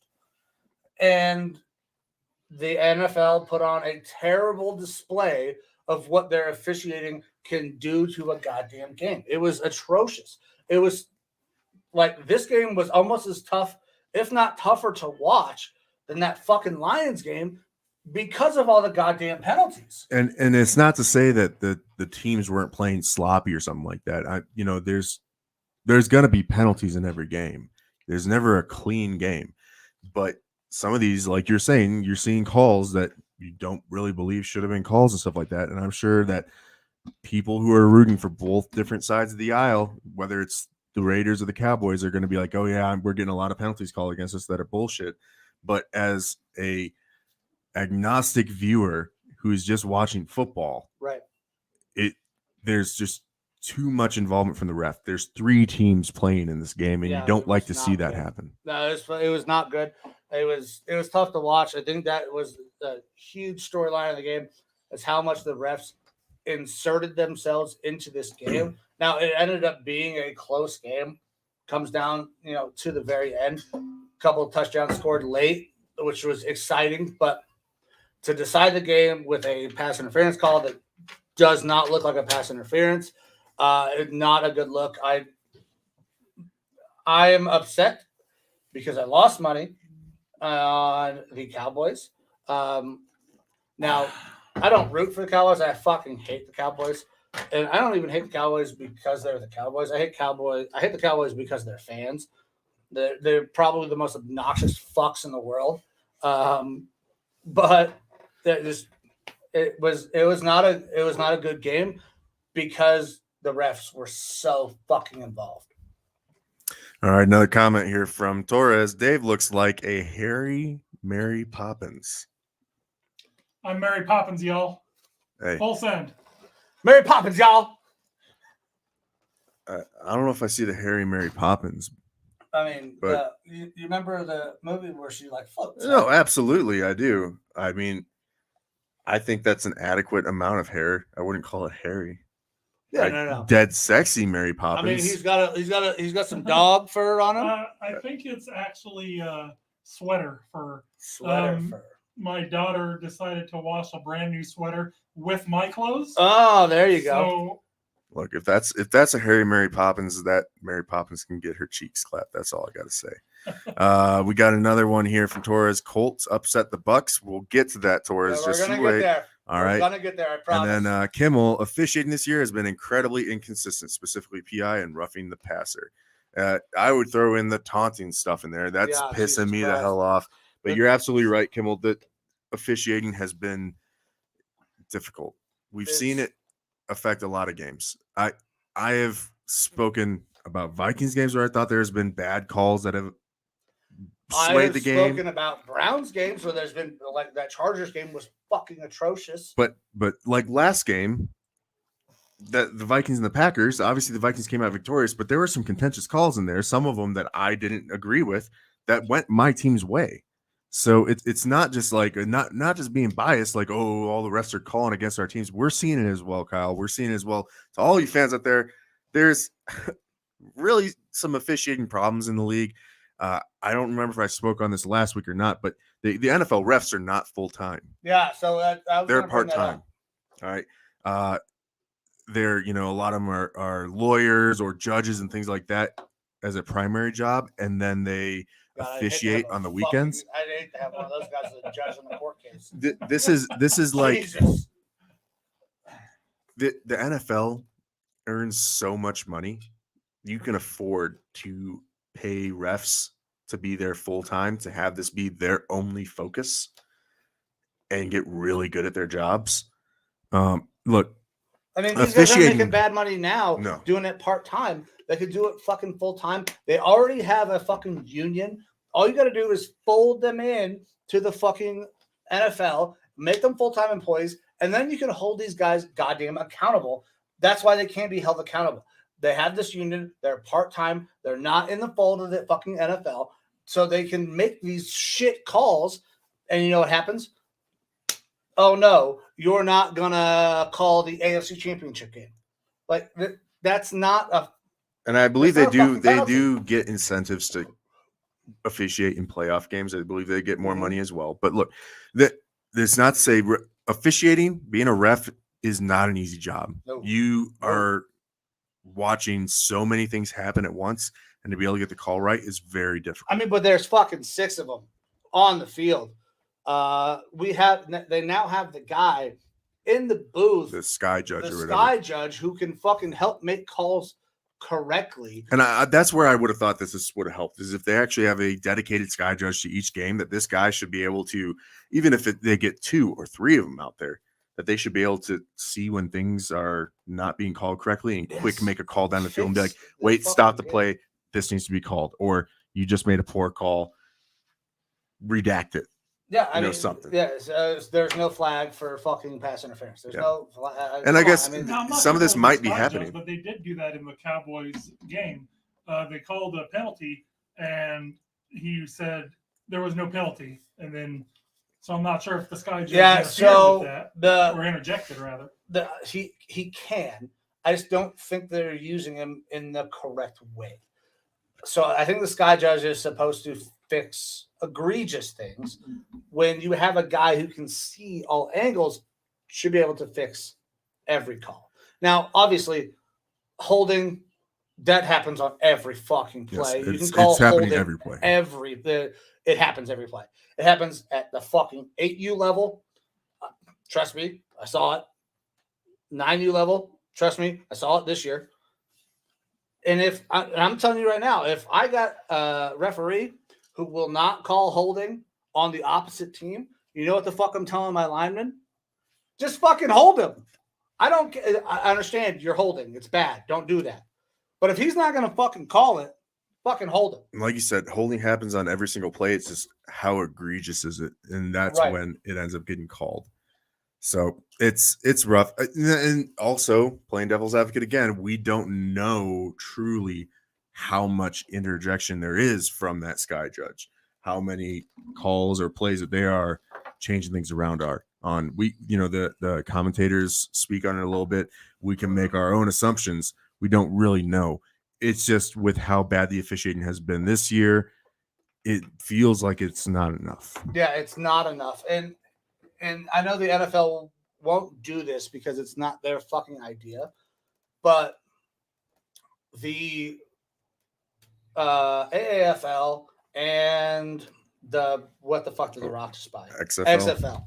They had a process in place for a guy to, call down and, correct calls. But when that call happens, you're hearing the chatter between the referees. You know why something's being called, why something's being called back. There's no fucking accountability. Their mics are off. They're having their own little discussions. Nobody knows what the fuck they're talking about.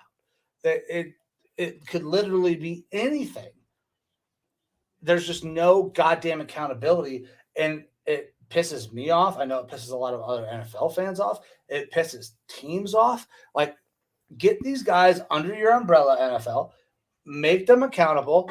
And if I understand it's not your idea, but if we can hear the discussion about what's happening, everybody is now on the same page. They see it, they understand. And if somebody's really doing the wrong fucking thing, that person can be held accountable. Now, obviously, the hope would be that you almost the ref and officiating is just transparent. We're never going to get to that point, I don't think, unless you're having like a robot judge that is just able to make those calls. But at some point, like you said, there's penalties happening on every single play, whether or not they get called or not. It's going to be based on how egregious it is. And if you have like a robot doing that, you're just going to have nothing but a game called penalties. Yeah, not the I don't NFL, want it's just that. penalties, which just isn't like fun. Same way I don't want the fucking strike zone box in a Major League Baseball game called balls and strikes. That takes away part of the game. I don't want that, but something has to happen to make these people accountable. Yep. And Kimmel commented again saying we should bring back the ability to challenge a penalty. I don't disagree completely, but sometimes like there are times slope that slows the game down so much. That's the main problem, is that these replays, while I find them valuable, it does slow the game down.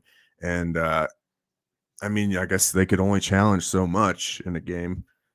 Maybe it makes sense. I think it's definitely something that's going to be talked about in the owners' meetings and things like that going on through the offseason.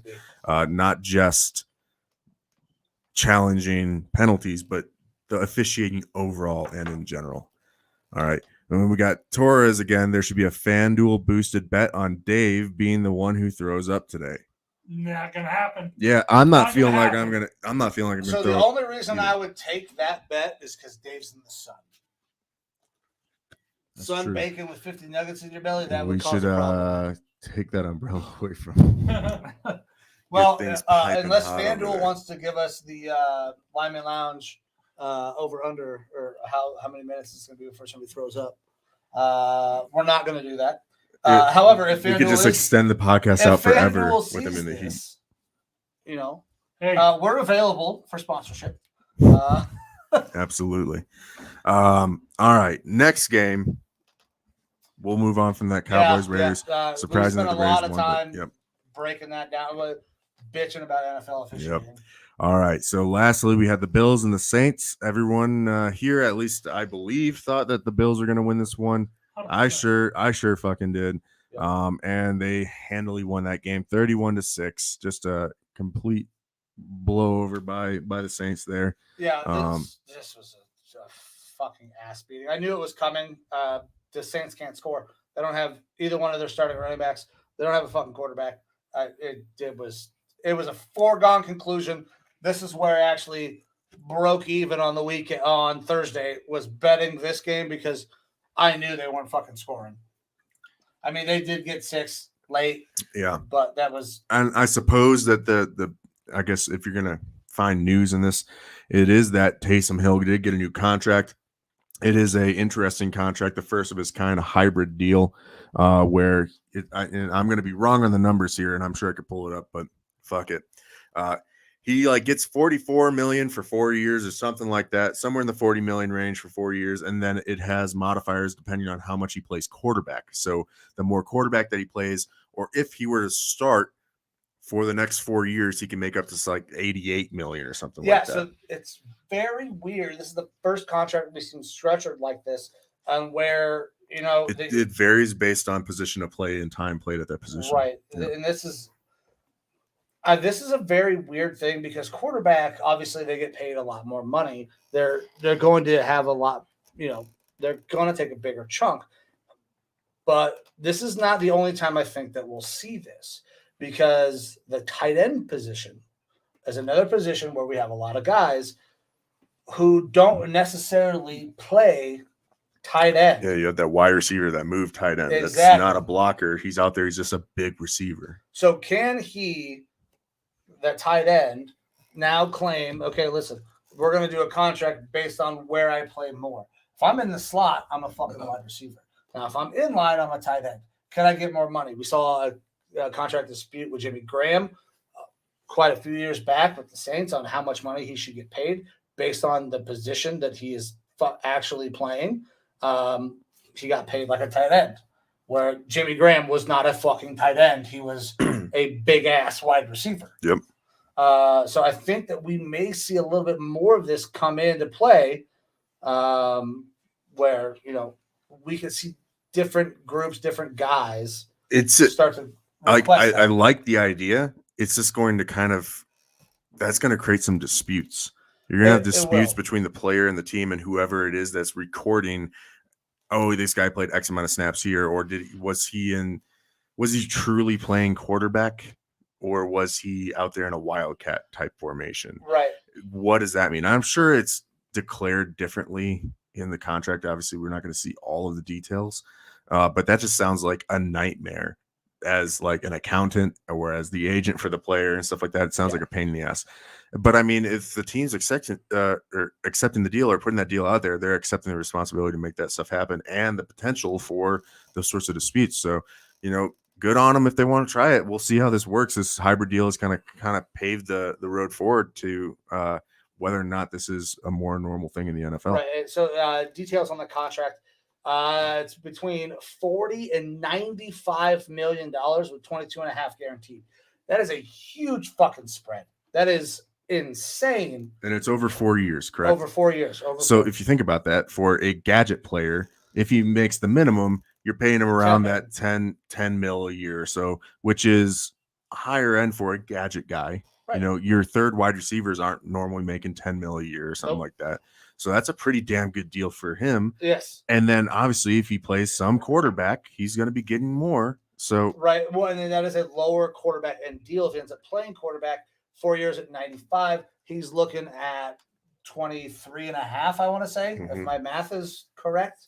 I think if anything, this hurts his potential of playing quarterback. I know that he wants to play quarterback, but I think it hurts him a little bit. Yeah, because now the Saints can maneuver things to not have him play that position, pay him less, and the Saints are perpetually in fucking salary cap hell, even though the salary cap is a myth.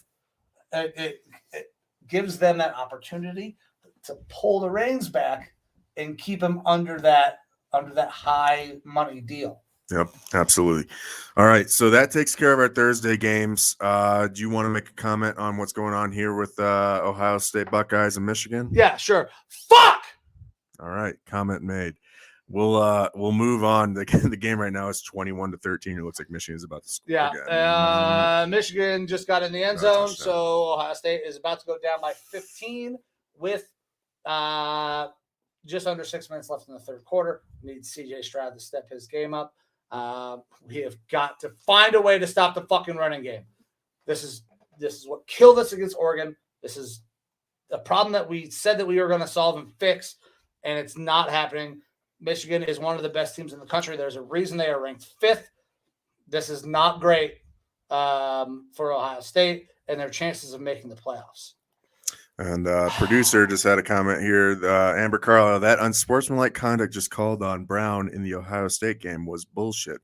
Too bad for the kids. Should have at least been on Michigan too. Yeah, I saw it. So there was a little bit of back and forth. Couple of Michigan linemen rush a defensive back who maybe did something. And this is college football. That I'm surprised that's not also called the scuffle afterwards on both sides. But it is what it is. We can't fucking change it. If Michigan wins this game, that's going to suck. I am going to get housed today. 28-13 Michigan right now. Yeah, 28-13. You need to hurry up with them shots. Michigan has not won in 10 years against Ohio State. And as an Ohio State fan, just kind of expect that to continue to roll. They're good. Harbaugh is going to save his job if they pull this off. He got smacked by Michigan State. If he gets smacked by Ohio State again, he's fucking gone. Right now, it looks like Michigan's going to pull this off, and it's going to be a terrible fucking weekend of football for me. All right.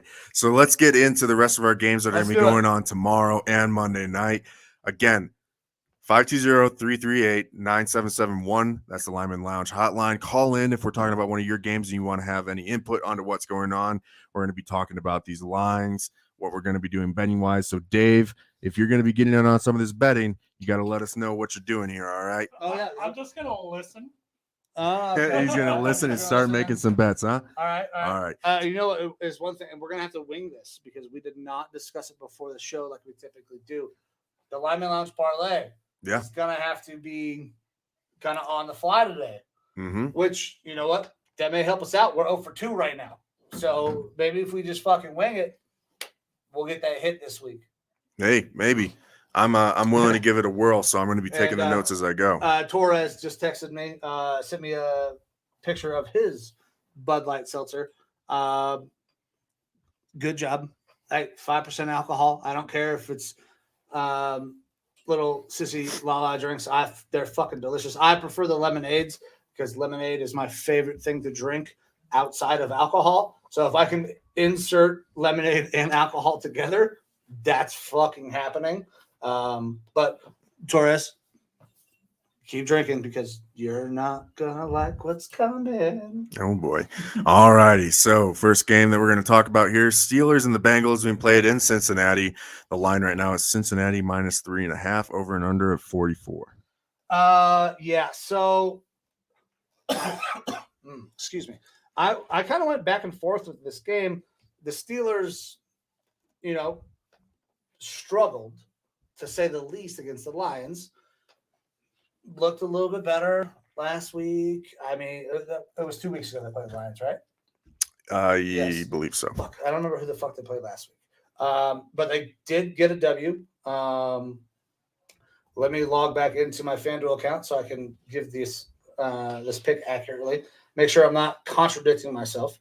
But I like the Bengals in this game. I thought the Bengals were going to take a little bit of a dip. And we talked about this last week when they were playing the Raiders. The Raiders are the ones that took the dip, which is why I was off the Raiders this week. Bengals came out and put in fucking work against a very good Raiders team. And I think they can do that again this week. I think they continue to put themselves in a position to be in contention for a playoff spot. Kimmel, I know you asked this question way early on in the season about how I feel. Am I worried about the Bengals? And I am full on changing my answer to, yeah, I am worried about the Bengals. I feel like they are a sleeper team at this point. They're kind of still sticking under the radar, but they're a very solid team. Yeah, they are very good. Even at 6-4, these guys. The Browns could go to the smacked the fuck. Am I worried about the Browns playing the Bengals? No, but the Bengals can take away a playoff spot from the Browns, so that makes me worried about them because I think that the Bengals match up really well against a lot of the teams in this division and the AFC because they have so many weapons. So that makes me worried about the Bengals. I expect to beat the Bengals again later on in the year. I'm not worried about the Browns beating them. I'm worried about them continuing to find a way to beat other teams and stealing that playoff spot because the Browns have not had their bye week yet. That is, we very much need it. It's coming up after this week. They are in a position right now, the Bengals, that they are in the playoffs. The Browns are not. Yeah. So that worries me. Can the Browns beat the Bengals? Absolutely. Well, you can beat the fucking brakes off them like we did previously. But they can play with a lot of teams and they can contend for a spot. Yeah, I think, like I said, the Bengals to me are one of those sleeper teams in the AFC that people really aren't paying attention to. It's not the hot name or anything like that, but they are a very solid team. The line right now on ESPN is showing Cincinnati -3.5. I've got Cincinnati covering this. I don't think the Steelers are that good. They've been playing better as of late and squeaking by in some of these games, but I think that the Bengals are just a much better team. And then on top of that, they're playing in Cincy. They're playing outdoors. It's going to be 37 degrees and partly cloudy. That's going to factor in a little bit just because of it being cold. That makes it more of a running game. Yep. Mixon has been great this year. He's got 759 yards and 9 touchdowns. Last week, he looked excellent. I think they're going to continue with that. They're going to set up a good play-action pass game to all their stud receivers there in Cincinnati, but they're going to be putting it on the shoulders of Mixon early on in order to establish a score, establish the run game, and then set up that pass for later. So Bengals for me, I got them covering the spread. I got Bengals. I got them covering the spread as well. Dave, you got anything? He's about you to said cover the spread. Bengals covering the spread. Bengals covering the All spread. right. All right. Next game. So we got the Buccaneers and the Colts. So this is one that everyone was waiting for, huh? This is the one that people have been waiting for. Kimmel, Yep. Colts fan. 7-3 Colts Bucks fan. and 6-5 Colts. They're playing in Indianapolis, so they'll be playing indoors. Right now, the over/under is a high 53 points, and the line is Tampa Bay -3. I have Tampa Bay in this game. I have Tampa Bay -3 in this game. I think they can cover. It is going to be I think it's going to be a good game, but the Bucks know what the Colts are going to do. They're going to run the ball. Jonathan Taylor is a stud. He's so goddamn good, and that Colts line is pretty goddamn good too. That Colts defensive line and their linebackers fly around and they make fucking plays. I think that they can hold Jonathan Taylor to about 100 and they can get a win. I think it will be close. This -3 is right where I have it. Like I have it at a 3-point game for the Bucks. They may get an extra point just because Colts missing their number one kicker and Blankenship, and they have another guy in there. I think this is going to be a very close game, but I got the Bucks and I got the cover. I think they win by 4 on a missed field goal or on a missed extra point. So I said last week that if the Colts won, that I was going to be high on them. The Bucks won this last week, but they were playing the Giants, and the Giants looked atrocious. Obviously enough to get rid of their offensive coordinator. Correct. This game is probably going to be closer. This over under is probably going to be pretty close at 53. I think I'm taking the Colts plus points. And you know It's what? going to be I that get close. I get it. This is going to be a close game. I think a missed extra point is the deciding factor. Absolutely could be. Anytime you're bringing in a second kicker, it worries me. The kicking game scares the shit out of me, but that's also because I'm a Browns fan and we've perpetually sucked at field goals and extra points until this year with Chase McLaughlin. Since we, I just forgot his name. Since we got rid of our basically Pro Bowl kicker, was kicking for the 49ers for a long time. What the fuck is his name? Not Gold. Gold. No, is not the, Robbie. Not Robbie. Old man. God damn it. We franchise tagged him like fucking 4 times. Can't remember. Irrelevant. I think this game is going to be very, very close. I'm excited to watch this game. This is going to be a very good game.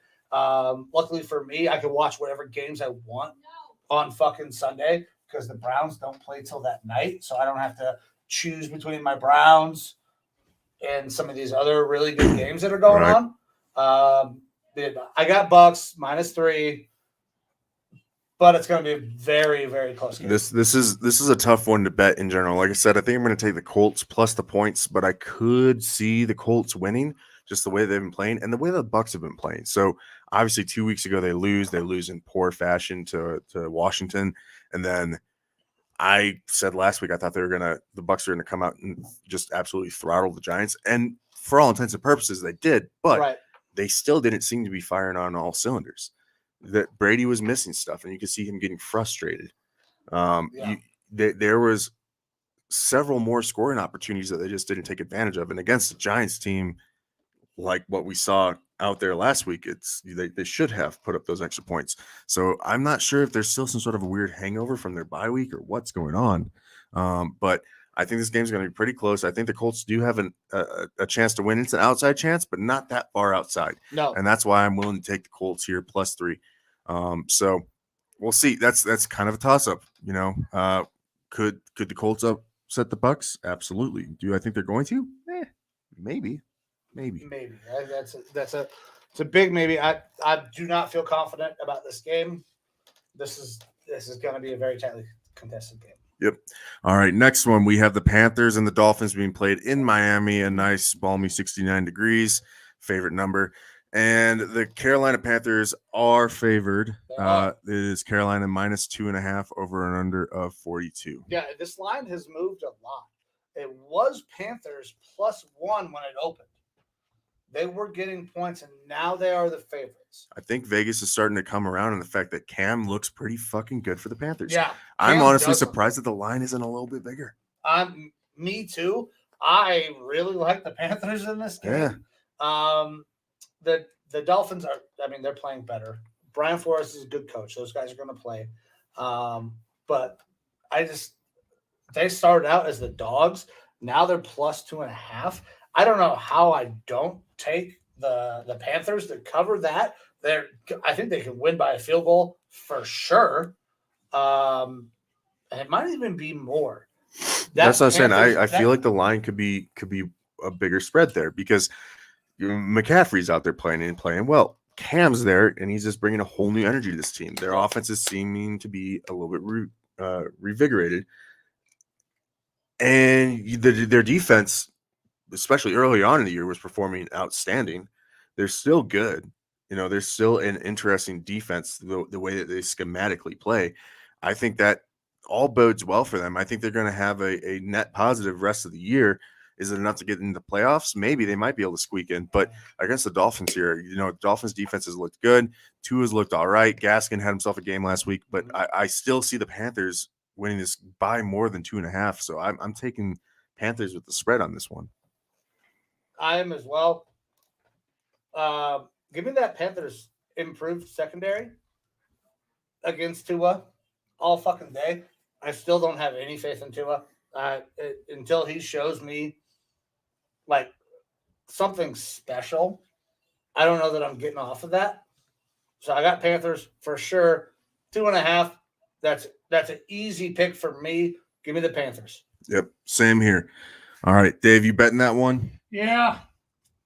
I really like the Dolphins, but I'm going with the Panthers. The Dolphins, they've been doing it for years. They just show up and win a game against the team that's supposed to beat them. But like you guys had mentioned with the Panthers, with Cam coming back, the new energy seen in the Panthers, I think the Panthers are going to cover. All right, you heard the gorilla pick there. So next game, we've got the Titans and the Patriots in Foxborough. It's going to be cloudy, 37 degrees, morning game. This is a real interesting one to me because the Patriots have been coming on a lot stronger lately. The line right now is New England -7 with an over-under of 43.5. Look, I was going to say, I've got Patriots winning this game. I do have Patriots winning this game. I don't think I can take that spread. I think it'll be closer. The thing is, Vrabel, after a loss, they play well. I think Vrabel is able to pull his team together going against, his old team in the Patriots, despite the A.J. Brown injury, despite dropping Adrian Peterson, releasing him. Well, I mean, so I get it. Was it not McKissick? What the fuck's his name? McNeil? What the hell's the running back's name? McHasty. Yeah, I don't fucking remember his name. I can pull it up real quick. But he was performing way better than Adrian was. Yeah. I think given time that Adrian would be perfectly fine in there, but I didn't think they would release him this quick. Yeah, I didn't think so either. This spread is too big. I believe the Patriots will get this win.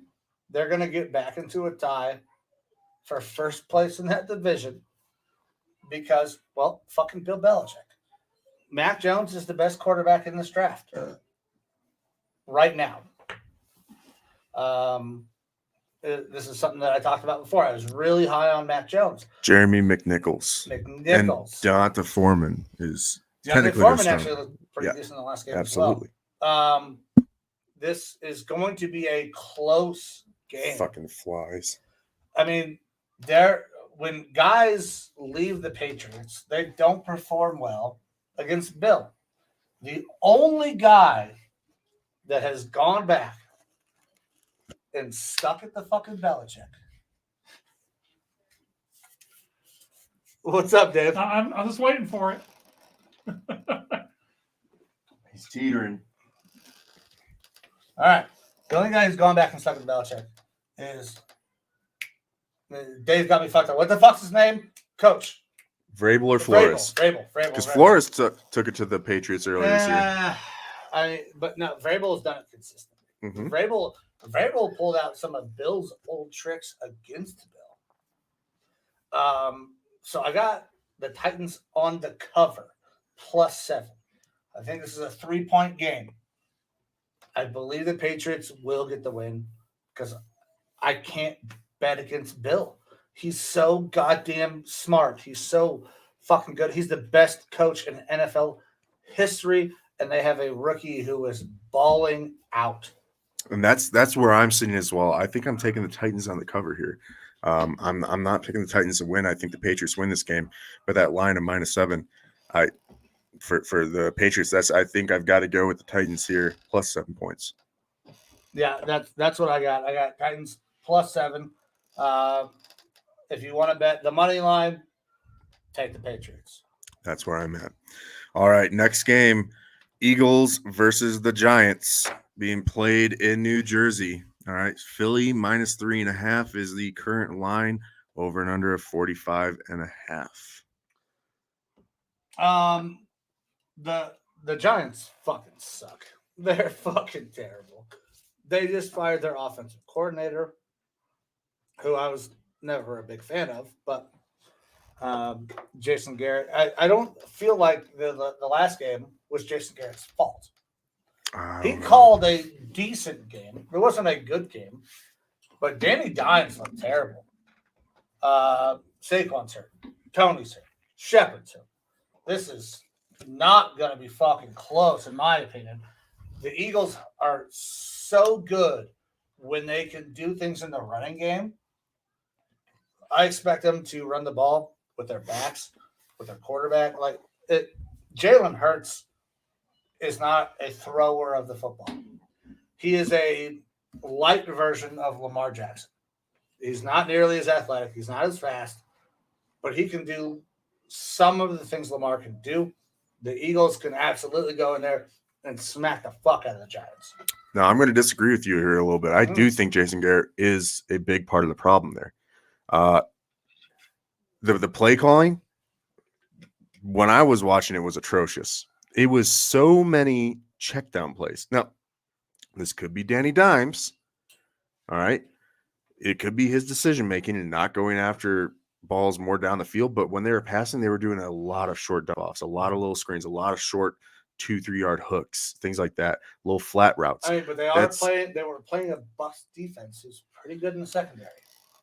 Absolutely. But if you look at where, like, the all 22 footage, they were having severe schematic issues where you're having like bunches of like 3 receivers who are 10, 15 yards down the field, all within a couple yards of each other. Is that your rookie wide receiver being in the wrong spot, though? I mean, he was only one of the guys. Don't get me wrong, that absolutely could be the case. It could be Danny Dimes also not making good decisions. But at some point, the offensive coordinator has to take the blame for it. And obviously, Joe Judge put the blame on his shoulders for this one because they canned his ass. Yeah. You know? So I don't know who's taking over offensive play calling duties now there for the Giants. I don't know either. I just tried to look it up and I couldn't even figure it out. I do know. This is something I wanted to talk about. The man, the myth, the legend of Cleveland Browns fucking football. Freddie Kitchens is calling plays, baby. Oof. Freddie fucking Kitchens is calling plays again. All right. Well, that'll make it a little bit more interesting, huh? We will see if Freddie just really sucked as a head coach, but could call plays, or if Freddie runs a very similar offense to what he tried to run in Cleveland that did not work. If we see a lot of 5 wide receiver sets, not getting your backs involved, I mean, that's going to have Freddie Kitchens' fucking fingerprints all over it. I'll be very interested to see how this game goes. But I don't care who the fuck's calling plays. I still got the Eagles. Yeah, that's all that I was saying is just to say I don't think it matters that Jason Garrett was helping this team. I think that him being gone could help them. But I don't think they're going to win this game. With the Eagles minus 3.5, I don't have a ton of faith in the Eagles in general, but I do have faith in them to win this game. 3.5 is close to that limit of where I'm going to be at for them. Though they could absolutely throttle them especially with all those injuries. I got them by 7. I've got the Eagles winning this game. I'm not sure that I'm taking the line personally, but I definitely have the Eagles winning this game. Producer wants to know update on the shot count. Where are we at?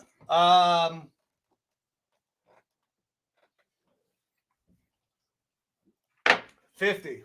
50. Woo! All 50 right. for 50. Nice. I still got 50 more to go. I don't think I'm going to get there, but Yeah, I mean, we're gonna keep it rolling. we're at an hour and 49 minutes right now, so who knows how long we're gonna go. We're not even halfway through our games yet, to be honest. Yeah, I know. This is episode 50.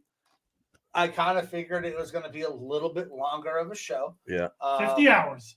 50 hours, baby. Nobody's watching that. I'm gonna And need a you know bathroom who's break. not editing 50 hours for the footage?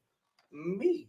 If we were to hit 50 hours, I'm definitely taking a dump in that fire pit over there. And it's going to be a straight log of chicken, processed American chicken from Wendy's. Chicken. Ugh, fucking disgusting. Yeah.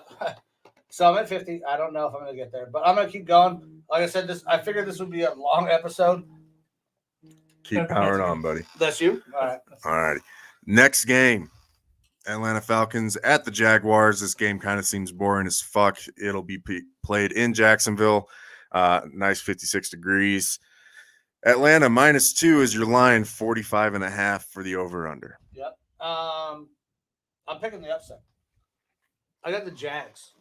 So I had the Jags +2.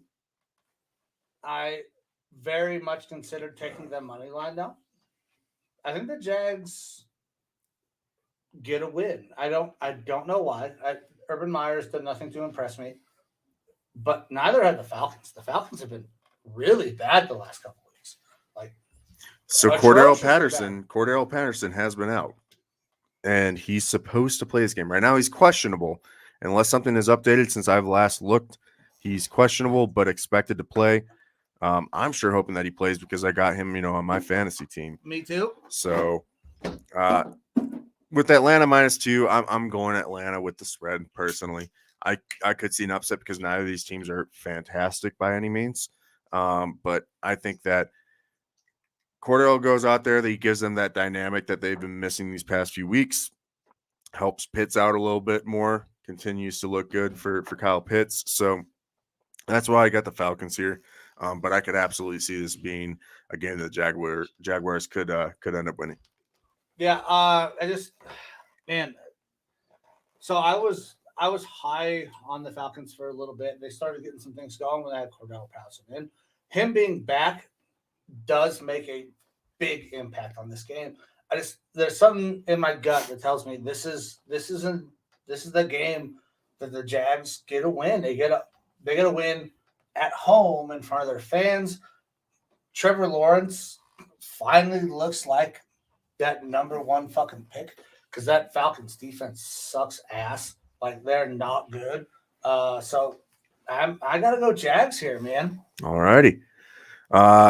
We have next the Jets and the Texans. Didn't think we could get any worse, but here we are.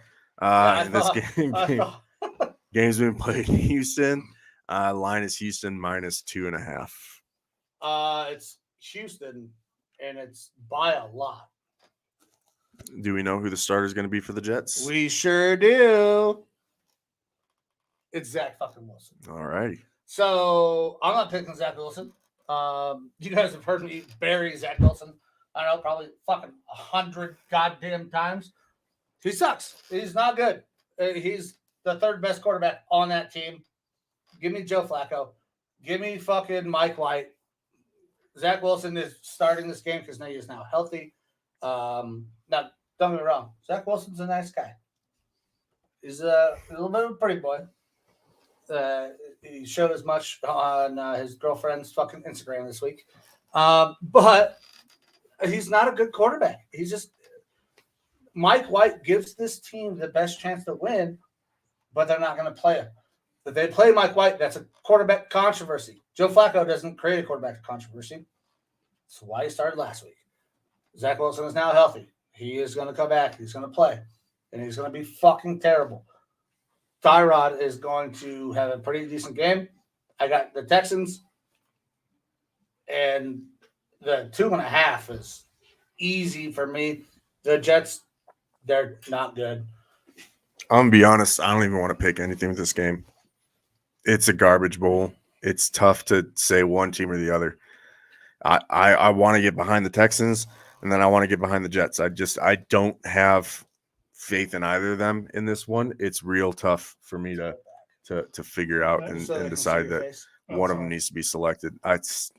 The sun's moving around. Oh yeah. I don't feel like Arizona. touching this at all. No pick. Look, it's a coin flip for me at this point, man. Whether or not Zach Wilson plays, whether or not the Texans go, I don't know, man. I guess I can flip a coin.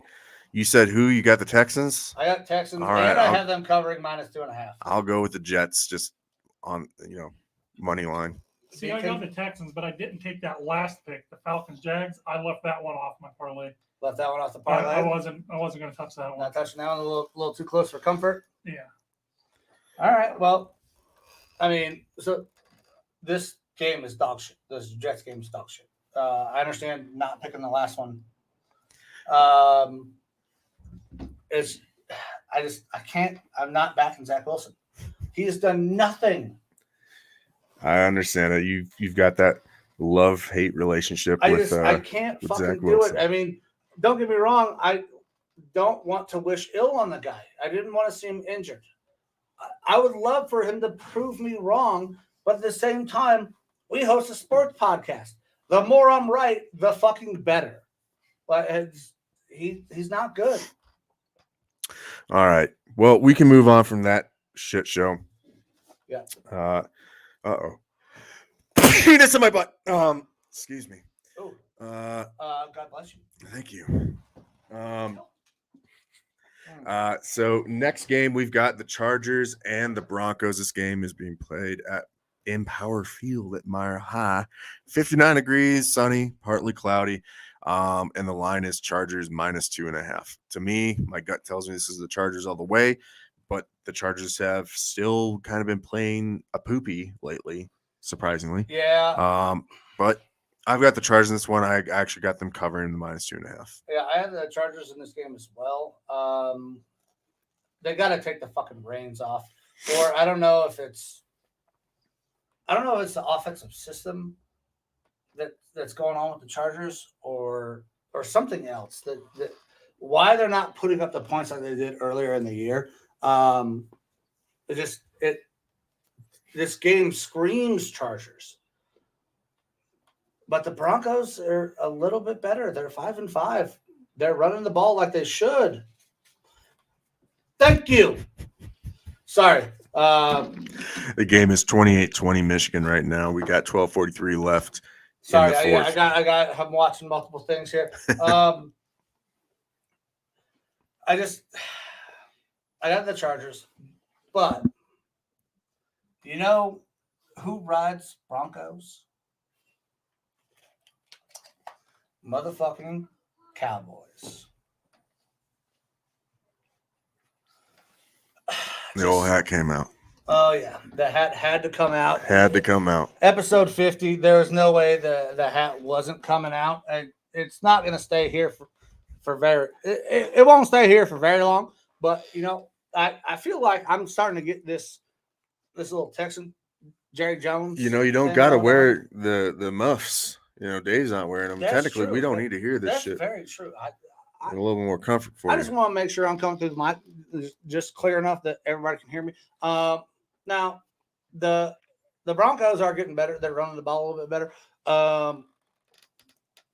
But Broncos are ridden. They're not the rider. And I expect the Chargers to kind of ride the Broncos in this game. They're going to win. They're going to cover that 2.5. 2.5 is too small. Now, the Chargers do have a horse as one of their mascots, Now, I understand that, but it's a weird, chess piece. So, it's Like not a lightning horse. like a horse. lightning horse. Thank you, Dave, for fucking up me wearing hats at work. I can't take the Broncos. I'd like to take the Broncos because they're improving, but I just can't do it. The Chargers are going to win this Fuck game. it. I'm taking the Broncos, and I'm going to take the over on this score. We're going to have a high-scoring game just because Austin Eckler's going to score a bunch of touchdowns. I don't know if he's going to score 4 like he did for me last week and pull out a fucking hellacious win in my fantasy You're telling me team. that Austin Eckler's going to score a lot of points for you in fantasy, and the Broncos are going to win? Yep, That don't make no because goddamn Jerry Judy's also sense. going to score a bunch of points for me. I got Jerry Judy sitting on my bench, and I don't think that's going to matter. But I'm just gonna I'll go opposite day here for episode 50.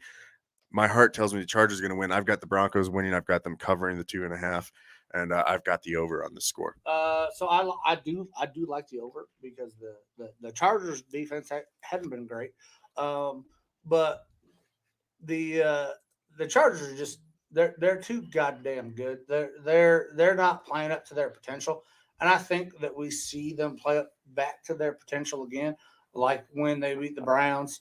Even though fucking referees, they definitely helped them win that game. Fuck you, NFL refereeing. That was really hard to say with an accent. I gotta go Chargers. It's just it screams Chargers to me. Ooh, there's gonna be a bad PI call on your boys there. Sorry. We've got mixed opinions here on the Broncos Chargers. I'm going to have to. I don't have to, but I'm going to become a little bit of a Broncos fan, based on current situations on the home front. So I'm going to take the Broncos on this one, and you can have your Chargers there. But I'm still looking for Austin Eckler to put up a whole bunch of points for me, buddy. We'll move on to the next game. We've got the Rams and the Packers in Green Bay, Wisconsin, home of butt sex for the gays. Here. It's not my words. This is just, it's supposed to be common knowledge, I believe. It's pretty yucky to me. I don't know about y'all. But anyways, we got the Rams. You don't know about y'all? Minus, huh? You guys might be. You don't know into that, about y'all? Personally, it's not my cup of tea. Especially unconsensual butt sex with dudes, which is also a thing in Green Bay that they're fans of. Rams minus 1.5 right now. Over and under is 47. I've got the Rams in this one as well. I've got them covering that spread. I don't think the Packers look that good. Obviously, the Vikings played them last week. We played them down to the wire, but I just don't think that they're going to be a holdout versus this Rams team. The Rams have shown some weaknesses lately, but I think that they got what it takes to beat up on the Packers. I think the Packers are good. I think that they are not as good as their record shows. I think that they have won some games that they shouldn't have. So good on them for that. But I think the steam is kind of running out on them a little bit here. So I've got the Rams winning this game. And we've got more shots down for Mike. Yeah, that's because Michigan's about to fucking score again. Well, fuck. All right.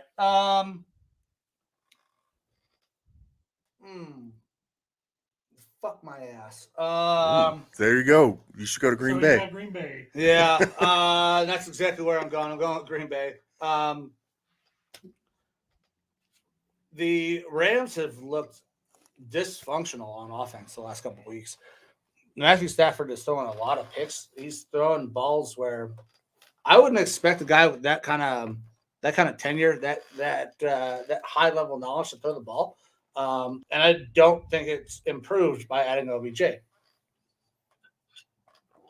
Now, McVay has said we're going to see a lot more OBJ, and we're going to see a lot more Von Miller. I don't think it matters. That Packers defense is playing so goddamn good. Good, except for last week. Listen, that is a division rivalry game. You know those games are closer. I expect this to be a close game. But Packers are plus 2 points. Give me the Packers in points. I mean, they're one of the best teams in the NFC. Aaron Rodgers, fucking vaccination or not, is otherworldly. I mean, he's got a broken toe, which everybody saw on social media. Why, I don't know. He's the weirdest OnlyFans account that you've ever seen. Just tossing up them toes. Well, it's not COVID toe that we learned on Pat McAfee's show. So, yeah, I got the Packers. I got them plus 2. I think they can win this game outright. This will be a close game. But the only benefit to me that the Packers have here is that they are playing in Lambeau, and it's going to be cold. It's not that hot LA fucking sunshine weather. It's gonna be cold. It's gonna be It's cold. gonna be snowy. It's gonna be a shit day. Give me Aaron Rodgers in bad weather over fucking Matthew Stafford, who has spent his entire career in a goddamn dome. But Matthew Stafford is coming from the NFC North. He's used to playing some of these outside games. He is, but half of his season is played in a dome his entire career. Absolutely.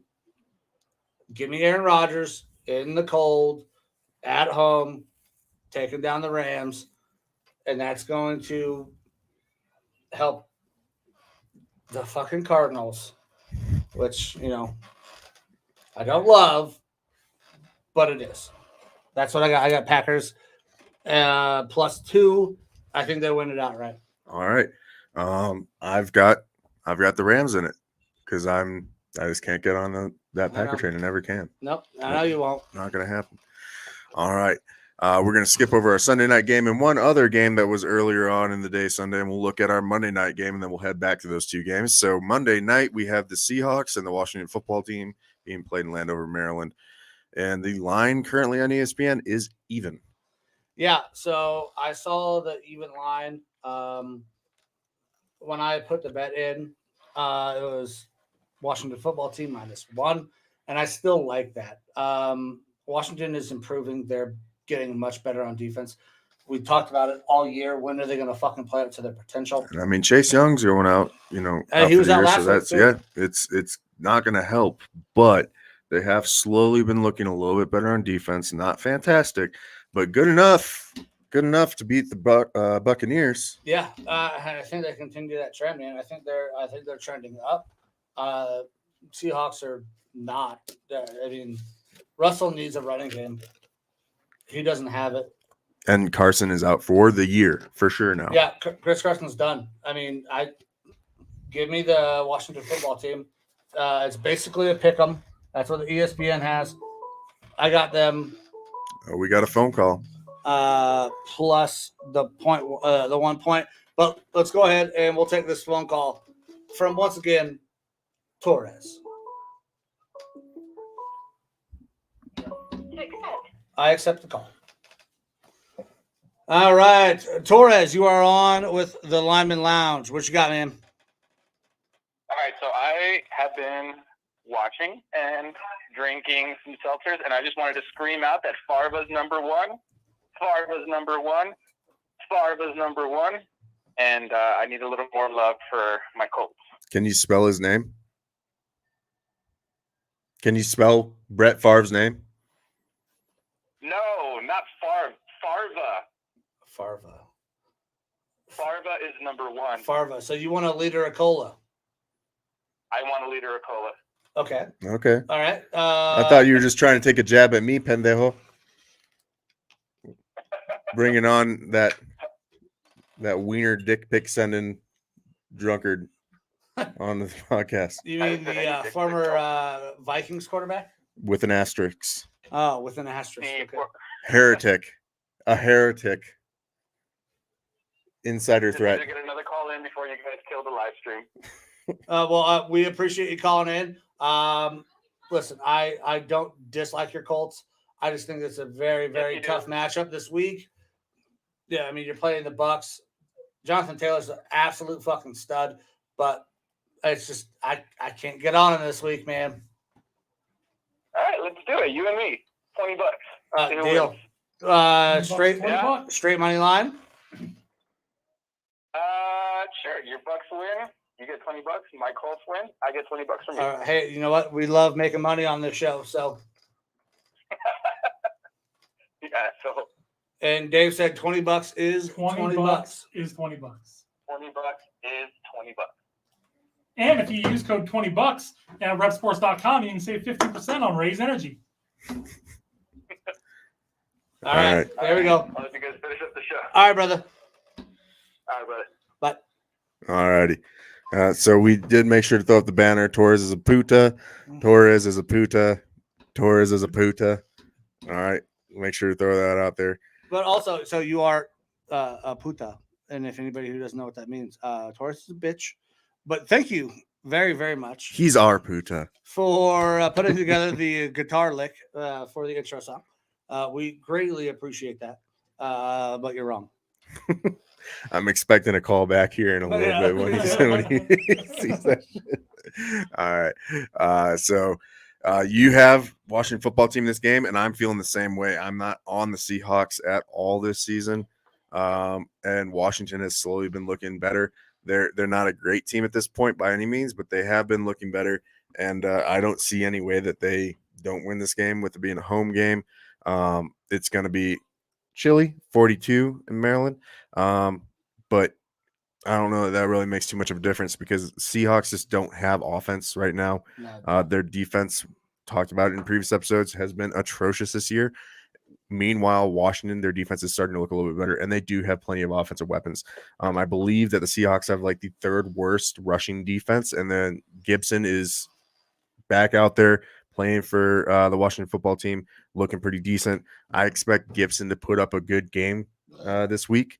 I believe Curtis Samuels is also coming back for Washington. He might be playing. I mean, that's a great get. I was really high on Curtis Samuel, being a big time weapon in that offense. He hasn't been healthy. I want to see. He's only played like 2, maybe 3 games this year, but he's on pace to return this week, I believe. So we'll see how that goes. But with lines even right now, I've got Washington win this game. Yeah, I got Washington win this game. I have the -1 on my parlay. Give me Washington. Seattle's offense right now is dysfunctional. Absolutely. I mean, it's not like they don't have some weapons in the passing game. No, they do. They're just not utilizing them. Yeah, Lockett, Metcalf. That's all predicated on them being able to run, though. And no Chris Carson. They can't establish the run. Yeah, you got Rashad Penny. Yeah. I mean, who's okay as a piece back, but not as a starter. No, yeah, he's not even a change of pace guy. He is a third back who is now your starter. So All righty. So we'll jump back a little bit further into the day. We have an afternoon game between my Minnesota Vikings and the San Fran 49ers being played in California. I got an invite from Joe Rockstar. He wanted to do a road trip and run out there to watch the game. Nice. I had to decline because I didn't want to step in all the doo-doo that's on the streets out there in San Fran, even though they are playing in Santa Clara. So we'll just get that out of the way. I mean, it's a little quick. nicer place. It is a little bit more, the Silicon Valley and everything, but California, there's some issues going on in that state with its management. Not to get too political with it, but when you have doo-doo on the streets and you can go into a store and steal shit, it's a little bit of a spooky place to be. How you feeling with those drinks, Mike? I see it in your eyes. I feel like so I'm getting a nice little buzz. I just knocked down number 60. So I got nice little buzz going. Keeping this will be my 5th beer. Yep. At 5%. Nice. Love me some seltzers. Yeah, it's hot. It's so goddamn hot out here. Meanwhile, I'm in a hoodie and I'm feeling perfectly fine here in the nice shaded area. Dude. Yeah, so tarps off, Dave. Tarps off. Dave is sweating his ass off. Your brace has to be feeling it right now. It's right. Yeah, that brace is sweating. Oh man, that's a motorcycle. I thought that was one of y'all farting over there. Jesus Christ. No, it's a nice motorcycle ride. I'm taking down drinks, having a good time with the show. Fucking hate what's going on in the Michigan-Ohio State game. Me too. Ohio State's down 20-35. We have not stopped the fucking run, but that's not what we're talking about. We're talking about Vikings and 49ers. Vikings and 49ers. Like I said, this afternoon game, 61 degrees, sunny. The line right now is San Francisco -3.5, according to ESPN, with an over and under of 49. I have the Vikings in this one winning, but if you're not feeling great about them winning, I would absolutely take that line, Vikings +3.5, because they play all these games close. Even last week, we play a close game, right? So to recap, the Vikings beat the Packers. You all should know that because I've been talking about it a little bit here and there on the pod. Great win for my Vikes. It was a close game. However, there are several calls that were pretty impactful. I thought we lost the game at the end with the interception. I thought Darnell Savage intercepted the ball, but after reviewing that interception, you can see that he did not maintain possession. There's been nothing out there on social media but Packers saying, "Oh, this is the Vikings Super Bowl. They got one, blah blah blah," and it was all because of bad officiating. Yeah, there was bad officiating. There's bad officiating on both sides. I will say that there's been more bad officiating against the Packers that game than there was against the Vikings. But it doesn't really matter. At the end of the day, the Vikings did win this game. Y'all can fucking get over it. Aaron Rodgers is being heralded as, one of the best quarterbacks all time in the NFL. He is. Meanwhile, Kirk Cousins is like the second-rated quarterback in the league right now. I mean, he has thrown 2 interceptions. He should be in the MVP conversation. Yeah, I mean, two interceptions is what, like 21, 22 touchdowns. He's been like the most efficient quarterback in the fourth quarter, especially when down and needing to come back. They have been doing real damn well. I'm liking what the Vikings are doing. They are starting to open up that offense and get more aggressive. If they continue with that, that is a damn good thing. Now, the 49ers being favored in this game, I honestly thought that the Vikings were going to be favored in this game, not just being a homer, but I thought that they were going to be favored in this game just based on how they played these last few weeks. So it's surprising to me to see the 49ers favored because I'm not too high on the 49ers right now in general. Joe Rockstar, I mentioned this last week. He said that they were going to win against the Rams, and that was it for the rest of the year. And I went against him a little bit on that one, and I said I'll take the spread last week. This week, I'm going with you, Joe. Vikings are going to win this game. 49ers aren't going to win. I'm liking what I'm seeing from our offense. Defense is going to have a little bit of hurt because, of my boy Sack Daddy, but I think that we are still going to be able to get it done. Biggest threat to the Vikings in this game is Bosa. Yeah. Can we protect Kurt? Can we get the ball out? We're going to have to double team Bosa. I think we can do that. I think the Vikings go out and win this game. And this is where I'm going to be contrarian. I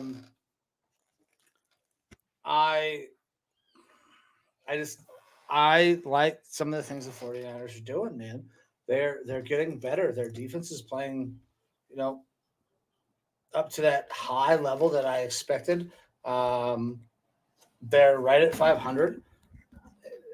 And I think the Everson news detracts a little bit from that Vikings team. Now, obviously, whatever Everson has to do to get healthy is the right thing to do. But I think it hurts that team. And I believe that it will affect that locker room a little bit because he is an emotional leader on that team. As I would love to take your Vikings in this game. I think that there's going to be a drop-off. There's going to be an emotional drop-off, especially on that defensive side of the ball. Now, the 49ers are not great at scoring, but they've been better in the last couple of weeks, and I feel like this is a game where the Vikings take a hit.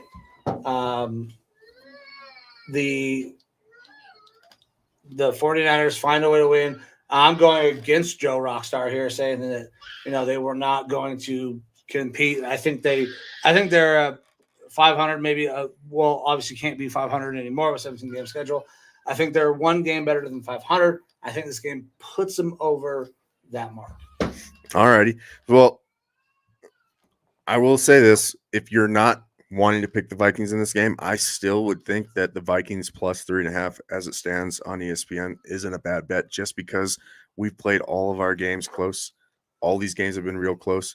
So that's something to still consider for those of you out there that are going to be betting.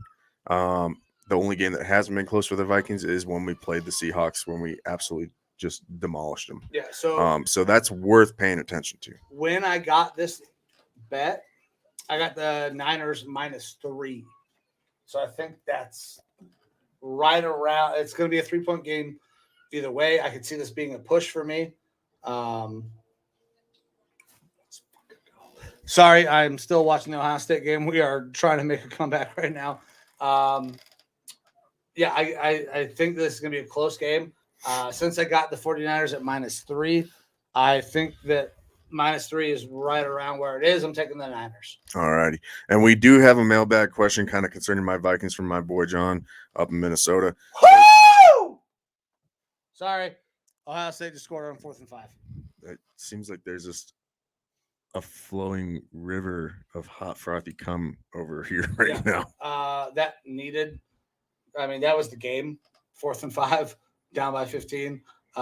We could have goddamn touchdown. Thank Christ. We need to go for 2 right here, but we'll see. Up there, and they're kicking the extra point. But fuck my ass.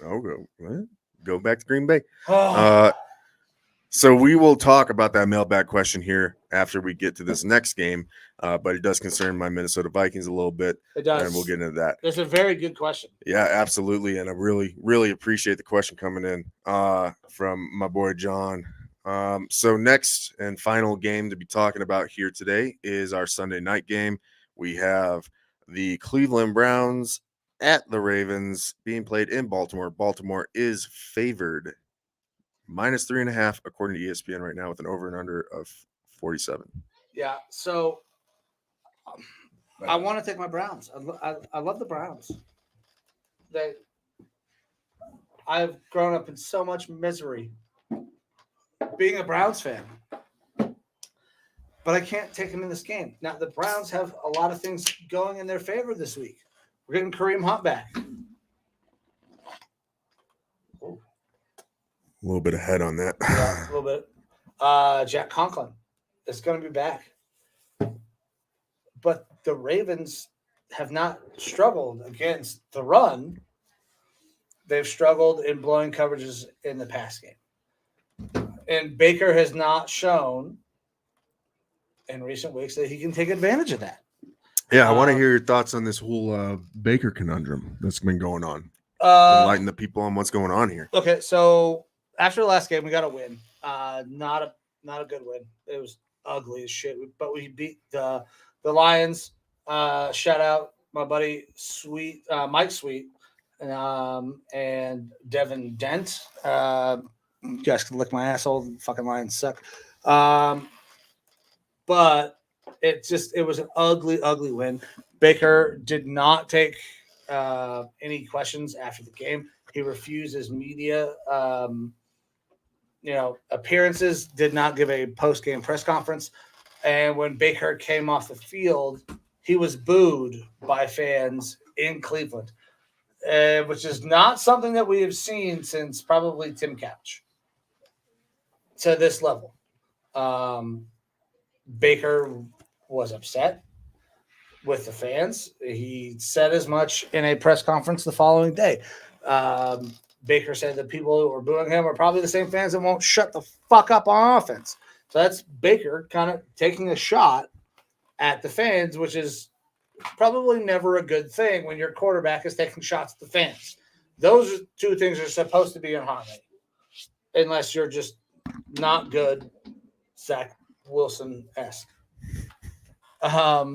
So that does not bode well. It's not great. Now, am I ready to give up on Baker? No. But that's because he's hurt. He still has the broken humerus bone. He's got the torn labrum. He's got the knee. He's got the foot. Like, he is so fucking banged up. But that leads me to say that it's the Ravens in this game is because he's so banged up. The place that the Ravens struggle is in the pass game, but we have not really put that together. Donovan Peoples-Jones is on the injury list. He's questionable, may or may not play. Right now, he's our big threat. Jarvis is great, but Jarvis is really good in the slot and underneath. Where this Ravens team struggles is the deep passing game, blown coverages. It doesn't bode well for the Browns. I love the fact that we're back this week, full strength on the offensive line and in the backfield. I can't do it. I bet with my heart, bet with my head, not my heart. So I got to go with the Ravens -3.5.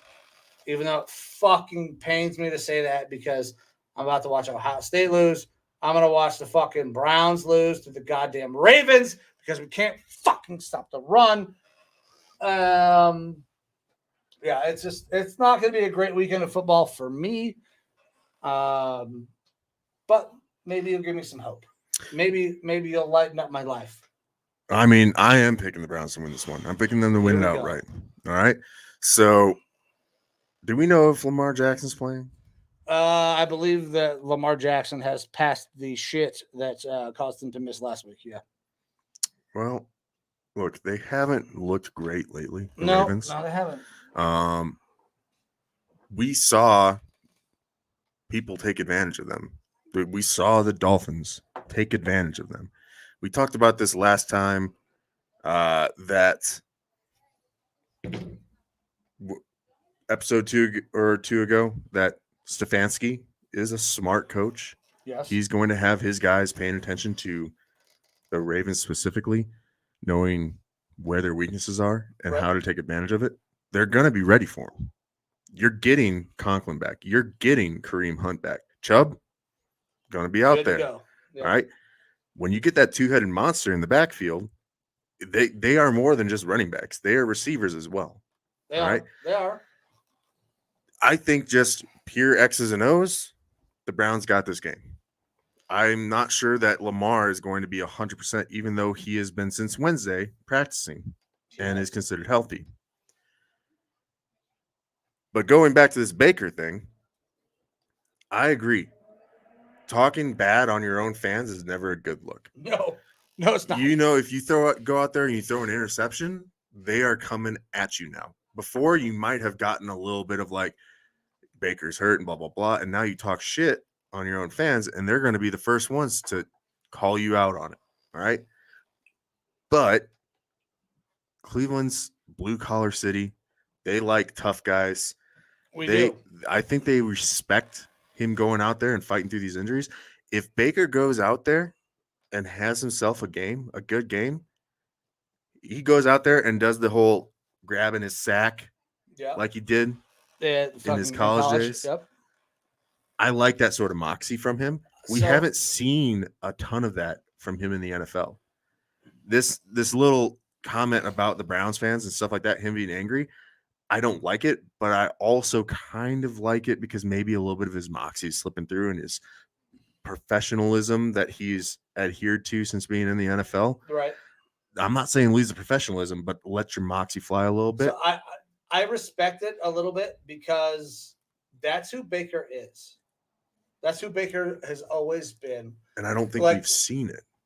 And the same people that are upset about Baker calling out fans are the same people that were touting him as amazing when he did the same thing to Hugh Jackson and went at him. This is who Baker is. Like, you have to take that part of him into account. So I understand it. This is who Baker is. Baker's still my guy. I love Baker. I want Baker to succeed. Anybody who is rooting against Baker is a fucking moron because you're rooting against your team. Like, I understand you don't like Baker. Whatever. You don't like Baker. Fuck it. Fine. You wish they would find somebody else? Fine. Well, tell me who the fuck we're going to find and tell me if he's going to be better than Baker. Timeout for an emotional outburst. Go ahead and have it. I know you want to. Michigan just scored again. There you go, Dave. Fucking belting it out. Look, to me, this game is this is an emotional game for Baker. He is pissed after that last game. Yep. He's injured, but he's pissed, and I think he's going to set aside that stuff, and he wants to play his fucking balls off. You're getting some good power back, right? Yeah. You're getting Kareem. Yeah. You're getting Conklin back. I got Baltimore in this game. I got them winning outright. Excuse me, Cleveland. I got Cleveland winning outright. I think that the Browns are a better team on paper. I think that the Ravens are Lamar Jackson. And if you're able to use the game plan that the Dolphins and whatnot used earlier, you are going to be able to win this game. If we can run zero blitz and cover up man to man, we have a chance for sure. I don't know. I thank you. I mean, I want to be on that. I think it's going to be a great game to watch on Sunday night. I think it's going to be a fun game, and I got I got the Browns winning this one. You don't need to pick my team, but I'm going to pick yours. I got the Browns on this one. There we go. Well, so the last time I picked a team, I'm pretty sure they did not win. And when I picked against them, they did win. And when I picked your team and you didn't pick them, they won. They won. So we'll stick with that thing. Hey, I want to be wrong. I want to be wrong as fuck on this game. I mean, if I'm right and all of my other picks are right, I'm looking forward to you. $35,000 sounds great, but I'm looking forward to you coming back on the pod next week and getting to enjoy your win. Yeah, I'm very much looking forward to that as well. I'm gonna have to fucking swallow the defeat to Michigan, and I'm sure Sweet and Dent are going to let me hear about this pretty goddamn soon. But I hope that something goes right for me this weekend. The bets haven't been great. Fuck. Let's go Browns. But I got the Ravens. I'm gonna hit into this mailbag question, but before we do that, I propose, since we really haven't figured out what the Lineman Lounge parlay is going to be for this week, correct, instead of doing 4 games, we each pick 1 game. Me, you, and Dave.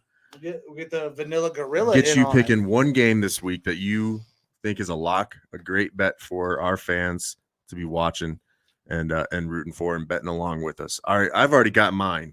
I got it stuck in my head. Okay. I'll be able to alibi if you guys pick it for some reason. But go ahead, take some time, think about who you want to bet on for these games, and I'm going to get into this mailbag question from my boy John, all right, since it's concerning my Vikings to a big extent, all right? So John said, really enjoyed the input on my earlier email, and now a few weeks later, looking forward to hearing what you have to say about this one. If things had gone differently for the Vikings early on, Cook being ruled down against the Bengals instead of a fumble, which it was not a fumble. I don't know how they didn't call that one. Yeah, that was terrible. Fuck. I don't know how the fucking replay guy missed that. Absolutely. The announcers and everyone was like, what the hell is going on? Joseph makes the kick against Arizona, which should have happened. Beating the Cowboys' backup quarterback, which, should have happened, but we just beat ourselves in that game. And then beating the Ravens in overtime. The Vikings could realistically be 9-1 at this point. Where would Cousins fall in the MVP discussion? So on this first part of the question, I think he's in it now. I think he's in it now. If the Vikings have a strong run, then you have to seriously consider Cousins in the MVP conversation, which is really weird for me to say because I like Cousins. I like his production, but he doesn't excite me at all. No. He's bucking the trend of being bad in like the fourth quarter. Like I said, he's like the most efficient quarterback in the fourth quarter. I think he's the most efficient red zone quarterback this year, next to like Brady and Hurts or something like that. Yeah, he doesn't make mistakes down there. He, only 2 interceptions, albeit he's had a couple interceptions that were dropped. A la last week, Darnell Savage should have dropped one that would have sealed the game. One of those picks came against the Browns. Might have been a little DPI. Yeah, there's conversation about that for sure. But I mean, even that game was close. We've had nothing but these close games that have come down to the end. The Vikings could very realistically be 9-1 or the top of the NFC. It's crazy to think, and we are not performing as good as we should be. But a big part of it is Cousins. Now, Cousins has made mistakes. He is not thrown to open guys like he should. We haven't seen the aggressiveness. But we see that everywhere. That happens on every fucking NFL team. And unless you're the Browns, it doesn't get made to be a big deal. I talked about it earlier that Brady, they should have throttled. And I mean, they did. They beat up on the Giants last week. But they left points out there because of some poor decisions. Yeah. All right.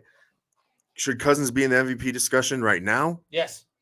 100%. I think that there's a strong case for it. If we're going purely based on stats, when the wins continue to start coming down the line, then truly I think that he's in the MVP discussion. If the Vikings were 9-1 right now, 100% drink. I think that he is top 2-3 MVP discussion with, Lamar Jackson out there. Previously with our boy out there in Buffalo. Possibly. He hasn't played up to previously. He's not looked good these past couple weeks. Up until that point, Allen looked fantastic. Even Brady. All right. So should he be in the MVP discussion now? Mike says yes. I tepidly say yes. If the wins were there, absolutely. If we keep on winning, absolutely. Yeah. All right. Next part of this is, does Zim owe his job to Cousins at this point? I don't think Cousins was ever his guy, but at this point, if the Vikings had to pick between the number 2, Cousins is more important at this point, right? So I agree. Like, this is a great question. It sets up for all the things that we've talked about previously. So he is in the MVP conversation because without Cousins, this team is trash right now. They're fucking terrible. We don't have Sean Mannion's our main backup. We've got Kellen Mond, who is a rookie 4th round pick this year, who didn't look great in the preseason. He's not performing anywhere near this level. But he has kept you in games. There's a reason you guys have lost close games. He has kept you in them. He is absolutely an MVP candidate, should be considered as that. And if the Vikings had to make the decision between Zim and Cousins, how do you not go Cousins at this point? Because he has played like an MVP. Yeah, so that's the thing, is that we are looking at the very real possibility of Mike Zimmer not being the head coach of this team by the end of the year, especially if we lose more games, don't see the playoffs. I don't know how it doesn't work out where we get rid of Zim. But Cousins is going to be here to stay for at least another year. Well, outside the fact that his numbers are great, he has another year on his deal, right? Mm-hmm. That money's fully fucking guaranteed. $45 million, which is another part of this question. That is fully guaranteed. I don't care what GM you're talking about. He's like, well, I have to pay this fucking asshole $45 million if he plays for me or not. Yeah, I'm going to fucking have him play for me, especially if he's putting up the numbers like he has. Yep. Now, it's tough for me to say that Zimmer owes his job to Cousins. I think that we've seen these past couple of weeks that Zimmer has created fantastic defensive game plans when we are lacking in some defensive talent. We're having injuries and things like that are hurting us, and Zimmer is scheming very well for these games. Does he owe him his job? I mean, if it wasn't for having Cousins on this team, we would not be in this situation right now as far as doing as well as we are, and that's tough to say because we've had some pretty tough games, some tough losses. I wouldn't say he owes Cousins his job, but I think that they are tied a little bit right now as far as you can't have one without the other. Cousins, I don't know how well he performs otherwise, but I don't know. It's tough for me. I don't think that Zim owes him his job, but I don't think Zim has his job without Cousins there right now. Agreed, but he doesn't owe him his job. They are polar opposites. He doesn't owe him his job because I think if it comes down to it, Cousins is the reason he gets fired. It will be, we need to make a change. We did not do well enough. Well, which one of these two did better? It's going to be Cousins. Cousins is the guy. Cousins is the guy who has done better to make this team better. So, if anything, he doesn't owe him his job. He might be the reason that he loses his job. Yeah. And that's the next part of this question is Cousins' cap hit next year is currently $45 million. What's the plan there? I can't imagine that the Vikings want to spend on him or spend that much money on him, even with how he's playing. And I don't disagree. $45 million is a lot. It is a lot for a quarterback. So much money. Despite how well he's playing. He isn't a Patrick Mahomes. No. You know, he's not one of these top end young quarterbacks. I mean, Cousins is not old, but he's not young by any means. No. And he's not electric or anything like that. I think the plan has been with these contracts that they are going to continue pushing money down the road with him and extending him if his play continues to be good. And as of right now, it is very good. All right. I think the biggest detriment to Cousins has been our offensive play calling. It's kind of weird because, obviously I've been banging the table for the Vikings to open up their offense and get more aggressive. The past 2 weeks, we've done that. And Cousins has even come out in pressers and saying, like, I don't feel comfortable with being this aggressive. Like some of these plays, I'm feeling like I'm being too aggressive. Even on great passes that win the game, he's saying, I feel like I'm almost being too aggressive. And then Zimmer's come out after him and said, I don't care what he says. I like this aggressiveness. I want him to keep doing what he's doing because he's winning us games. I think that the offensive play calling has gotten obviously more aggressive, but he's got to get a coordinator that is able to make an aggressive game plan that fits how Cousins is feeling. That's where I feel like the OC spot right now is kind of the weak link for us, even though we've been doing better on that front. I still question some of the calls in these games, but I'm liking what I'm seeing a little bit more. If Zimmer is gone this year, that's when it's going to kind of be up in the air for Cousins, because whoever the next coach is that comes in is going to want his guy. His guy have to want Kirk Cousins, right. And so it'll be interesting to this see. Is the last year of his deal, right? I believe so. Are there well, if this is the last year of his deal, or next year would be the last year of his deal. Maybe I'm not even positive on that. There might be 2 years left. I mean, that's so much money. You can't cut him because he worked a beautiful system, got fully guaranteed contract. I mean, Kirk Cousins is the stud of contracts right now for fully guaranteed. The way I see it is very close, but I could see another extension for Cousins that's going to push some of this money through his contract a little bit. Another like 3-year deal coming next year. If you're Cousins, why? Because you're making stupid money. Yeah, but I mean, these are the deals that he's wanted. It's not necessarily been the team. He's been wanting these fully guaranteed deals. He's been wanting these 3-year contracts where he continues to re-up his salary and push it to that higher level based on the new salary caps and whatnot, and the inflation of those quarterback contracts. If you never hit that last year, I mean, at some point with it being full and guaranteed, he will hit it. My opinion is that because of his play this year, because of whatever the quarterback situation is going to be next year, or the head coach situation is going to be next year, I think that they will end up extending him one more time to have it be a total of like 3 years left. 3 that will end up being a bridge, because I don't think what they saw from Kellen Mond is something that they like yet. No. I don't think they can be confident that they can't really go after quarterback in this coming draft and feel super confident about it, because there's not a whole lot of great prospects. So I think that they're going to keep Cousins there, use him because obviously he has this potential to have high play, and have him be a bridge, or the hope is that he'll be a bridge and find another quarterback here in the next 2 to 3 years. I think that's what they'll end up doing with them. Yes, that is a lot to pay, and I think that cap is a myth, and they will find a way to kind of push that down the road a little bit, and that might hurt them some. But I feel in my gut that that's what they're going to end up doing. Whether or not that's what I want, I think that'll be the play that they're going to go with. All right, so last part here, watching the Vikings beat Green Bay last week has me convinced that if they can get into the playoffs with how wide open the NFL seems to be this year, they're a team that no one would want to run into. Minnesota sports fan in me says, or knows, that this is setting myself up for heartbreak, and I feel that deep down in my plums, but I don't care. Have a great Thanksgiving, guys. All right, look.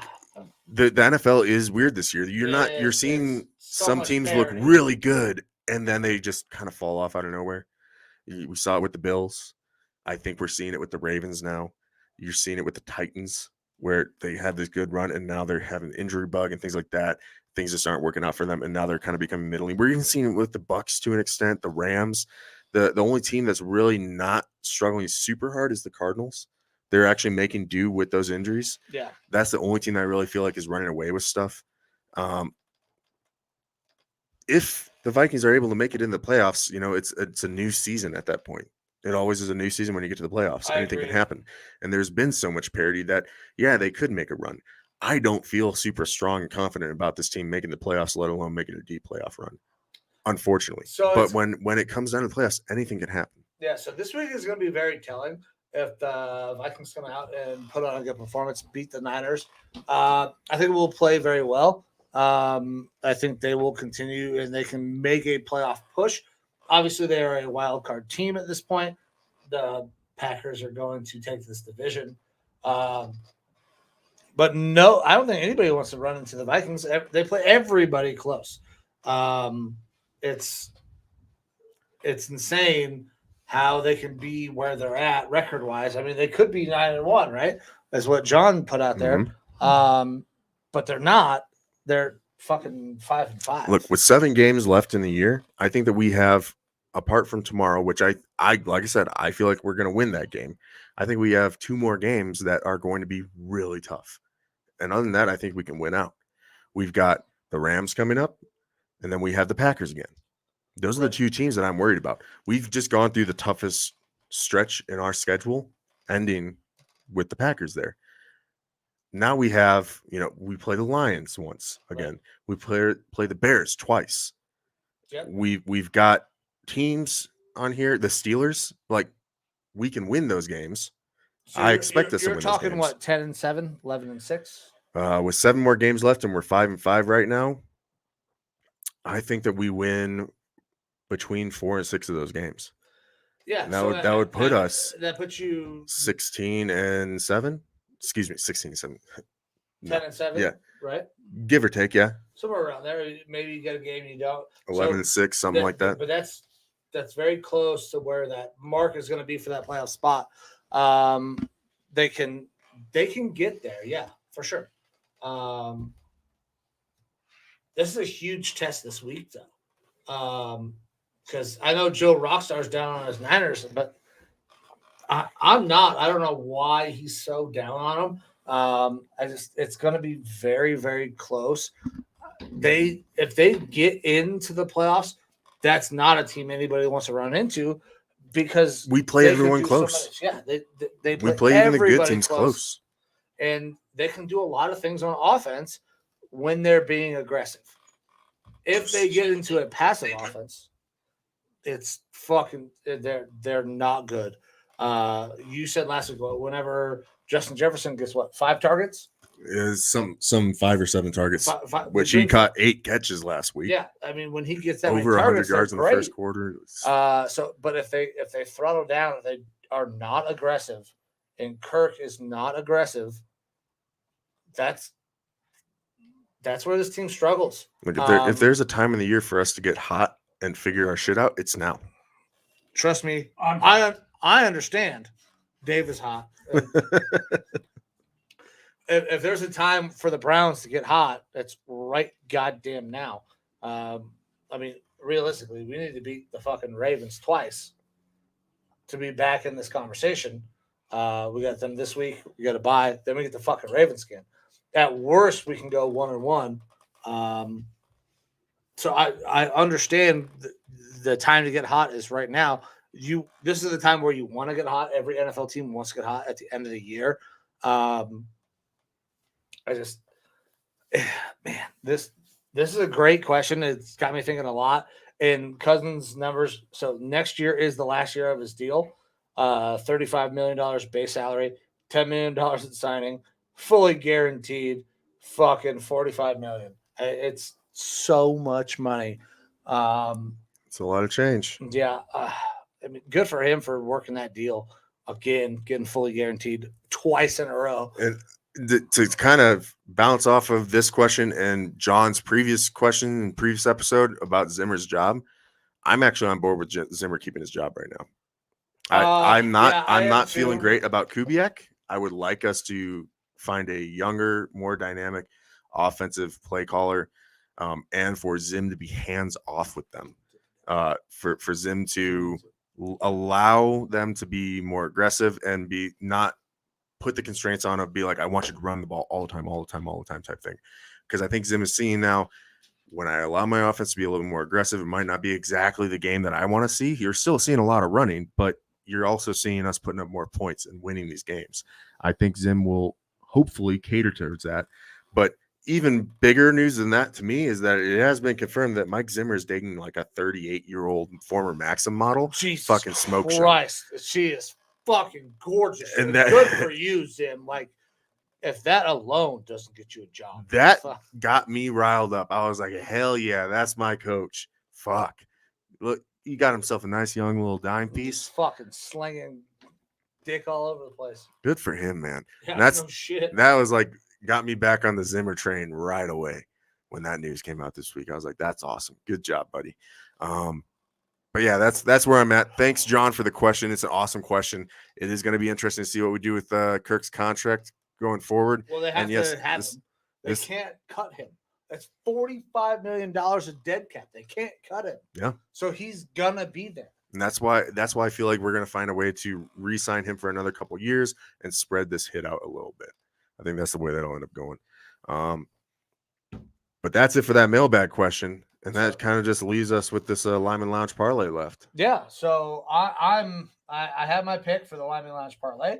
I feel pretty good, but we've been doing this for a while. I feel like we should let our guest go first, make his pick, and just kidding. We got one more call. All We right. got one more call, and it's Kimmel. Go ahead and answer that real quick.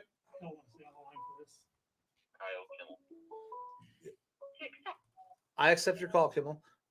Kyle Kimmel, you are on with the Lyman Lounge. What you got for us, big guy? Hey, so I was going to save these two questions for the mailbag, but I figured I'd give the hotline a shot. All right. Well, we so my appreciate the first call. question- Yeah, so my first question is about the current AFC playoff picture. All right, so right now, as you know, the AFC playoff picture is like ridiculously close right now, with so many teams still in the hunt with 5 wins. Same thing with the wild card teams right now. Do you see this being the case moving forward through the end of the year? All right. So you said you had 2 questions. We're going to answer that one first. I'll keep you on the line, and then let us answer that, and then we'll get you to the second question. All right. All right. All right. So with the AFC playoff picture, it is going to be tight down to the fucking wire, in my opinion. I don't see a lot of teams dropping off and having this big letdown. Now, you were a little worried about the Raiders having that big letdown, and we've talked about it last episode that over the last couple of years they had this huge fucking letdown, right? But playoff picture right now, Tennessee's at number 1, Baltimore's 2, Buffalo's at 3, Kansas City at 4, and our wild card teams, we got the Patriots, Bengals in, and the Chargers. So I don't think that the Bengals are going anywhere. I think they will stay in this hunt for quite a while. And with the wild card teams, I mean, the fucking Patriots are playing out of their minds. And I expect the Chargers to kind of have a little bounce back. I expect them to let Justin Herbert kind of hopefully evolve a little bit in this offense, which has not been the case over the last couple of weeks. We got a lot of good teams in that race as well. I got my Browns still being competitive. But at this point, I'm not sure 10 wins get you into the playoffs in the AFC.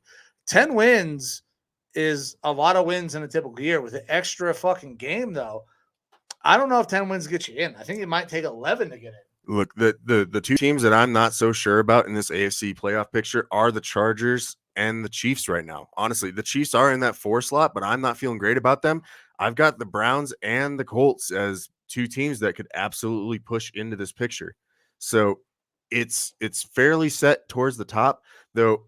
I feel like the teams that are currently sitting in there, those top 7 teams, absolutely could make it in. But the 2 that I don't feel great about are the Chiefs, just because their play has been so wishy-washy and their defense has just been so bad this year. Chiefs could be out, and the Chargers have just been surprising me with not playing up to par. And I think that the Colts absolutely make it in with one of those teams dropping out. And I think that the last dog in that hunt is the Cleveland Browns. Yeah. The Browns, our division is so fucking tough. I didn't expect the Steelers to be as good as they are.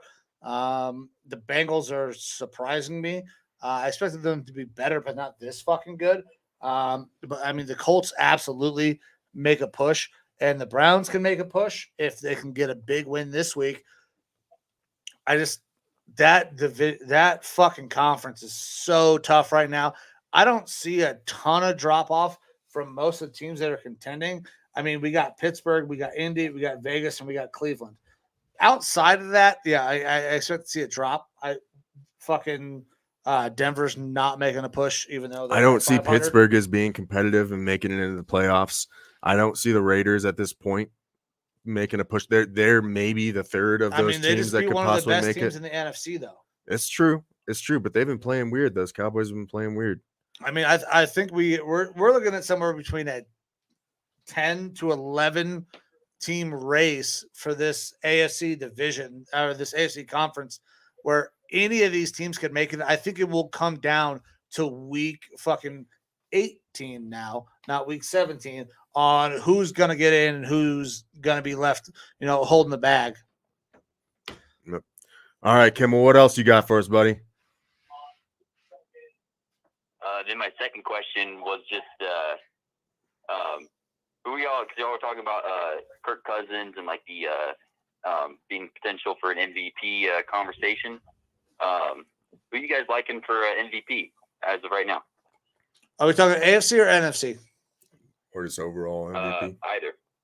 Oh, yeah. Sorry, I'm talking offensive player of the year. There's only one MVP in the NFL. Baseball got me fucked up. So go ahead. Who do you got for the MVP? Well, I think that Brady's always going to be in the talk, especially if the Bucs make a late run through the playoffs, make it to the Super Bowl again. Lamar Jackson has to be up there. Just his year statistically has been absolutely insane. And he's the guy holding that entire Ravens team together. If they do end up continuing making it into the playoffs, it's going to end up being Lamar, I think, as that MVP. Just statistically, he's been insane. I would have said Josh Allen up until a couple weeks ago, but he's definitely fallen off. And beyond that, I guess, Cousins has got to be in the conversation right now.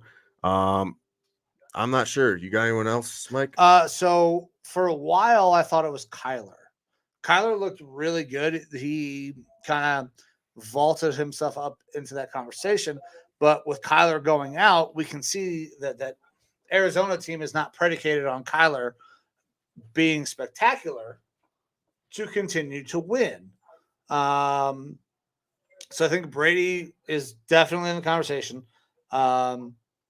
He won't win it, but I'm going to toss a name out there, and Aaron Rodgers. He won't win it because of all the controversy around him right now. But that team is terrible without him. They're fucking atrocious. We saw what happens when they play without Aaron Rodgers. This is almost becoming a quarterback award. It's going to be a quarterback. It always is a quarterback. But if you're going to talk about one person not a quarterback, it's Jonathan Taylor. Jonathan Taylor. It is, and I know that's what Kimmel was asking about. I know he's a Colts fan, but he should be in that conversation. We had Derrick Henry in that conversation last year, and this year, the guy who's probably been the most impactful for his team outside of a quarterback is Jonathan Taylor. That team runs through Jonathan Taylor. It's a quarterback award, so I can't pick him. So I got to go Brady. I would say, I wanted to say Josh Allen, but the last 2 weeks have shown me that he is not fantastic. I would say Kyler, but he's been out and they're still winning. It's just that's why I think right now in the lead for me is Lamar Jackson. It's statistically, he is putting up a incredible year, and he is the most valuable player on his team easily. Yeah, I think he makes the greatest impact on a single team. Yeah, Lamar is definitely, he's in that running. It fucking pisses me off. I don't like it. I don't like it because I'm not a huge Lamar fan, but just the way that he's been playing, it's kind of undeniable, especially statistically. Yeah, I can't argue it. He's been that guy. So that's what we got. Kimmel, what are you thinking? I know you're high on Jonathan Taylor, obviously, but do you think a running back can win the award? So I think it is possible. I know typically when you're talking MVP candidates, normally the quarterbacks in the league typically are the ones that take it just because of their impact on the team, like you were talking about earlier. I definitely don't think it's going to be Josh Allen because I would normally argue Josh Allen, but I know now he's been kind of trending downward. But I would have to agree with Evo, probably Lamar, maybe Kyler Murray, and then hopefully Jonathan Taylor to stay in that conversation for sure. Yeah, I think Jonathan Taylor absolutely stays in that conversation, especially if they continue to run that entire offense through him and they make the playoffs. If they don't make the playoffs, though, I think that really hurts his chances in that MVP conversation. Yeah, absolutely. I would agree. All right, man. Well, hey, we appreciate the call, and we'll be back again next week with another live show. And the Lineman Lounge hotline is not going anywhere, so if you guys want to call in, it's going to be available. 520-338-9771. All right, man. I'm going to let you go. All right. Thanks, Kimmel.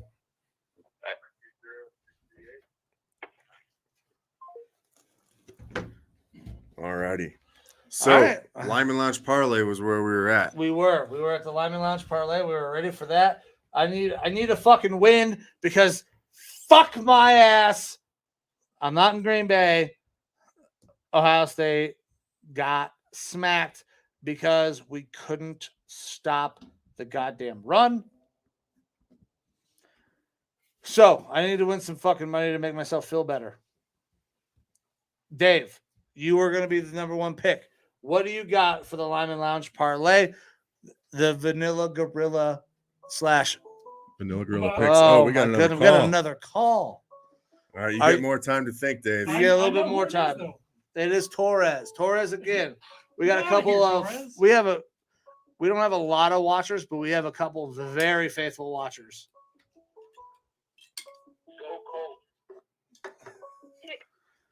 All right, go Colts! You're on the line. Torres, what you got, man? Go Colts is online. I'm glad that Dave woke up because he was yawning a little bit. So he's awake now, and I love that. He's got a couple pounds of chicken nugs in his belly. Yeah, that's a lot of chicken to eat. You know what keeps me awake though is this Raise Energy. Use code $20 at repsports.com to save 15% off at checkout for Raise Energy. My man. There we go. All Motherfucker, right, I already- what I you was got for gonna us, say big thank guy? you for the- I don't know. He threw me off, like super threw me off just now. Oh yeah, shot. You have to do a shot with me. I got to do a shot with you. Yeah. So I don't have many things to take shots of. I have liquor in the house that's not shot taking You have liquor. any beer that you can shotgun? We're gonna shotgun that. All right, so I can do a shotgun with you. All right, we can do that for episode 50. All right, hang on. All right, stand by, Torres. Stand by. He's pulling out the drink. And we got fucking keys. I got keys. I got to back up so I don't fucking spray any of this Use electrical whatever key you want. equipment.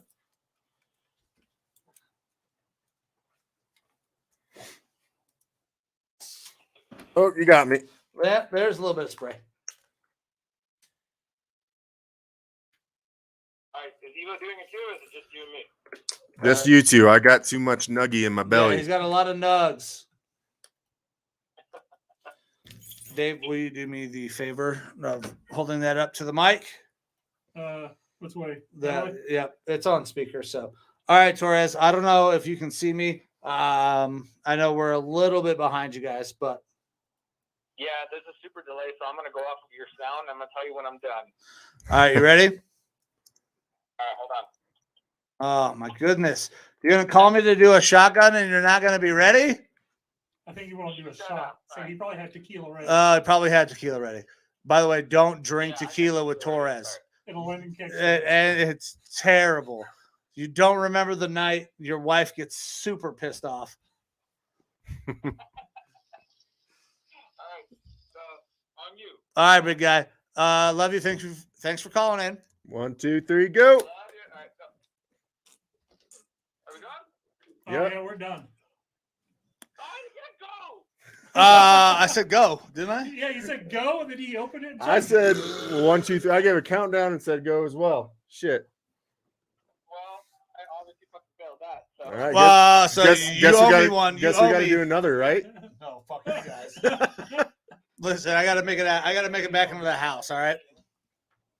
He's got a long walk home. Yeah, I got a real long walk through that fucking sliding glass door. All right, brother. Well, thanks for having us, man. And this is actually a really good show to be part of. So pretty fun. Hey, thanks, man. Yeah. We appreciate the calls. We appreciate you guys, being involved. Obviously, you're very involved with the show, helping create the intro song, and we love you and appreciate the shit out of everything you've done for us. Oh yeah, man. buddies. All right, brother. All righty. Bye, bye. Thank you, Torres, for calling in. Really appreciate it. All right. So, are we finally Can you ready stop for doing this? some interruptions? Are we finally ready for this Lineman Lounge parlay? My wife is going to be so mad when I get walked. I'm going to be so drunk later. All right. What do we got? All Dave, right. you are number one on the pick. By the way, Kimmel Torres for being the callers in. You had better bet this game.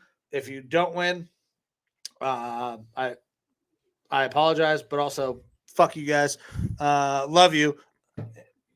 I was not super excited about that fucking shotgun. Shotgun. It's- Doesn't help with the shots. That's 7 beers down now in this show. By the way, I don't know how people take to excessive drinking on YouTube, but if it doesn't play well, you blame the callers. All right, Dave. What's this pick, buddy? I got the Buccaneers over the Colts. Woo! All right. Are you? Oh, Torres and Torres Kimmel are and gonna Kimmel, hate that. Buccaneers over the Colts. Is that the money line or the spread? That is the spread. Oh, shit. taking the Buccaneers. spread. 3.5. Oh my. All righty. Mike, what do you got? All right. So I feel really good about this game. We talked about it while we were breaking it down. I don't understand why the spread was so close. I even got my goddamn cowboy hat out to talk about how the fact that the fucking Chargers are going to ride those goddamn Broncos into the sunset. I got Chargers -2.5. All righty. And then that leaves just me left, right? Just you. All right. I'm taking the money line. Cleveland Browns. Cleveland. Ooh. Taking it. Why are you going to make me bet on the fucking Browns? This is not good for me. Hey, this is going to be a good one for you. Episode 50. Episode 50 Earn has you a been couple pretty dollars. goddamn electric. All right. So if you were to bet this same parlay on Caesars for $10, that's a plus 758 odds.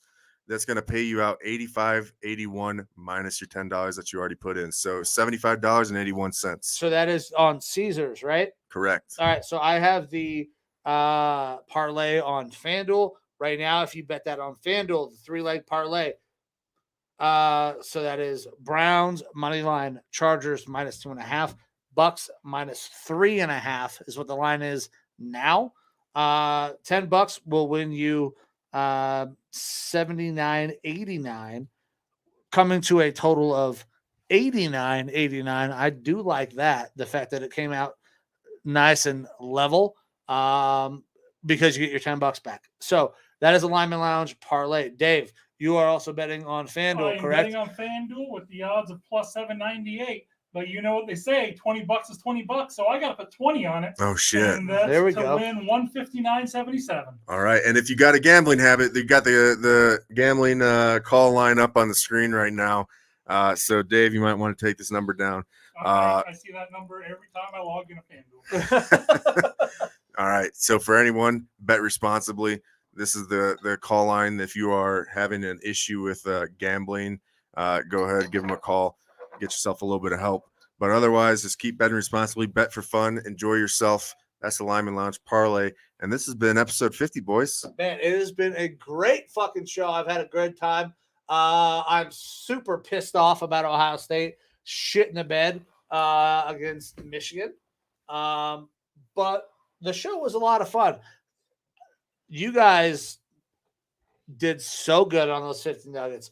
I did not think there was going to be any chance that it was going to go that way. I thought it was going to be If it wasn't for the speeding there would have been a problem. Oh, yeah, there would have been a problem. Speed was definitely a factor. Like I had mentioned before the show, I had tried Wendy's chicken nuggets before, the 50 bucket right here, but I did it spicy, and it took me a day to eat. Like I give me them spicy nugs all day. There, took a break, played some games, ate some more nugs. Took a nap, woke up, ate some more nugs. It was an all-day affair with a 50 nug bucket. Look, all I know is that when it comes down to the 100th episode, 100 nugs is going to suck balls. Oh, Yeah. 100. So something else is going to have we to can't happen. do that 100 one. chicken wings. Yeah, Oh, something baby. else is going to have to happen for the 100th episode because there's no fucking way you guys are Can't putting do down nugs. 100 nugs. Well, maybe Yeah. if we go Burger King's nuts because they're shitty ass nugs. Yeah, those. Yeah, but they're about the same size. I'm talking volume, baby. This is volume. That's a problem. that 100 nugs is is a a problem. massive fucking Do problem. a beer bong of 100 liters. Not 100 liters. I mean, shit, 100 liters of 100 beer, I ounces? could do that. I'd fucking crush that, I'm pretty sure. How many? No, those are ounces. Oh, liters. Jesus. 100 I liters is a misheard little you. much. I very much misheard you. I am a little buzzed. I meant ounces. I said liters. Yeah, I did not get through 100 shots. What do we got? 6 times fucking 12. That's 72. 84. Plus a shotgun. Yeah, so I was close, not quite there. You could get closer. I mean, I could. Let me crack a beer. Guys, this is the Lineman Lounge. This is episode 100. We had a lot of cool shit. We had a mailbag question again. We love the mailbag questions. The fucking call line is pretty cool. I wish it was a little bit more intricate where we could pipe it in through the video. It's not. I don't have the crazy switcher to allow that to happen, to pipe you in. So we're on speakerphone, but it was super cool. Thank you, Kimmel Torres, for calling in. Hopefully, I mean, this is going to be a thing every time now. Yeah, we're going to stick with the live show option, I believe, going forward here as much as we can. So that way we can have these live call-ins and people can kind of join in and make it an experience where you experience the show with us rather than just watching it at a later date. Obviously, if you want to watch it at a later date, understand people got busy schedules. So by all means, go for it. But if you want to join in on the fun with us, we're going to have this live show option with the hotline open. So that'll be nice going forward. Yeah, I'm actually really excited the fact that we decided to just start sticking to a live show. It adds an additional element that we didn't have before. We were missing out on college football. I mean, we record on a Saturday, so by the time most people saw, all of our college stuff, all the things going on, they're behind. They're already seeing our reactions after the scores have already happened. And now they have the opportunity to actually see us do it all the time, live, react live to the shows.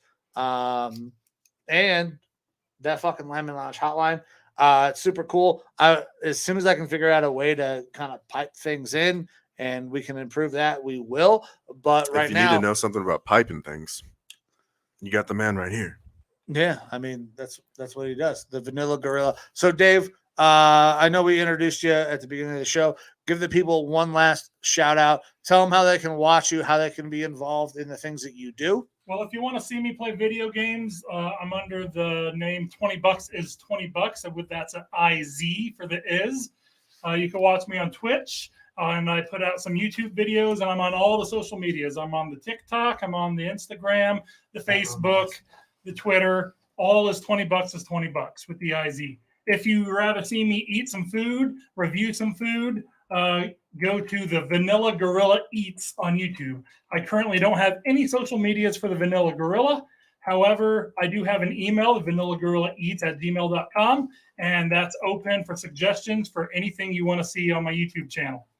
And if you just want to follow me, just Dave Weidemann. I'm on Facebook and Instagram. So what's up? All right, there we go. And so, Dave, give them one more time. So I know we got a couple people who watch, who are avid drinkers of All right, energy drinks. I gotta plug it. So give me a second. Avid drinkers of energy drinks. If you do like having energy drinks, this guy can hook you up. He is the big baller of the Raise Energy promo, and he's going to give that to you right now. All right, so Raise Energy. You might not have heard of it because it was only in some select stores. If you live in some bigger cities, you can go to repsports.com and look at their locator option. I know in Arizona, up in Tucson and Phoenix, they have some in the QTs up in that area. Some vitamin shops carry them. If you have those stores around you. GNC discontinued them because they went with The Rock. They want that Zhao Tao now with The Rock or whatever. They want his energy. They want the mana. Yes, the Terramana. The mana. So, if you want some Raise energy, which is 300 milligrams of caffeine, it might sound like a lot. It's but a it lot. Does it's not a have, fucking lot. It's that clean energy. Clean energy. You're not angry like a Bang or a Rain. It doesn't have that creatine with the bloating. And it has electrolytes for some hydration. And zero sugar. All of Raise Energy is zero sugar. So if you want to get in on that Raise Energy, go to repsports.com where you can type in Raise Energy and use code $20 at checkout to save 15% on your order. That's $20 as in 20 BUCKS. Yes, sir. All right. Very good. So, guys, One more thing, it's time release, so it doesn't hit you all at once. Ooh. So I used to drink 2 or 3 bangs a day. I was 1,000 milligrams of caffeine a day. I drink 1 Raise Energy. 1 Raise Energy a day, and it's good. All right. Well, Dave, thank you very much for being on with us. We have been talking about, doing some sort of collaboration for quite a while. You got multiple social medias. You got the Vanilla Gorilla. You have $20 is $20. You actually walked me through almost winning a game. Almost. On what the fuck were we playing? Call of Duty? Warzone. I am not a shooter game guy. I'll have to play some Forza. I saw you've been playing some. I did play some Forza. I'm a sports guy. I am a gamer. I am a sports gamer guy. I'll, dabble in the racing because it's similar to, because you're a racist. Sports. Don't do that. You like racing. Yeah. So don't do that. It's like if you like rap, you're a rapist. I think. Well, we made it almost 3. We made it almost 3 hours before we were. We are over canceled. 3 hours, baby. 3 hours and 16 minutes. Fucking Christ! All right, well, no. So I actually may get on with you a little bit later. We'll see how my shooting skills are when I'm fucking drunk. I gotta write a paper, but I'll be on. For Go Lopes, baby. Go Lopes, GCU. Go Lopes. Thank you very much for being on with us. It was super cool to have you on. Thank you for having me. This is the first time that we've actually had a live guest. I did an interview back before me and Evo kind of got started. But it's cool to have, somebody, I'll say, in studio as we embrace the elements of fucking Arizona. Yeah, I would like a shadier spot next time. Yeah, next time we will. So that would have been great, except for it's all torn to shit because Arizona's weather. But thank you very much for being on. We love the content that you put out on Vanilla Gorilla Eats. I never watch Twitch, but when you're on there, I do enjoy it. Watching you fucking murk dudes. I appreciate it. So thank you very much. Evo, do you got anything left for the people? No, man, it's been fun. It's been a good live show. Love seeing everyone join in. Have the fun with us. We'll keep on trying to dial up the action a little bit. 50 Nugs was a nice little dip of the toe into the water. Yeah, so it was great having you on, Dave. Thanks. Appreciate it a lot. But that's pretty much it for me, and I think it for us. Yeah, this has been a great show. This is the Lineman Lounge. We are the thickest podcast in sports. I am Sleeveless Mike. Didn't wear the sleeves today. Shouldn't have put the jersey on because we got our asses beat. You did wear the sleeves today. I did wear the sleeves today. This is the first time I have done a podcast with sleeves. This is the first time I've worn this jersey all year because it was Michigan week and we got slapped. So not great, but that's bound to happen. They're not terrible. Fuck my life. This is the Lineman Lounge. Thank you guys so much for your support. We are 50 episodes in. We're going to be coming out with a lot more. This shit's not stopping no matter what happens. I'm committed. This guy's committed. We're going to bring you as much real live sports content as we can bring you guys. As much as you guys support us, we could not thank you enough. I was a little worried that we weren't going to get any calls today. But you guys showed up, showed out. We try to do that for you guys every week. Thank you so much. You guys can check us out on Twitter, on Facebook, on Instagram. I would say that we're on TikTok, but we're not.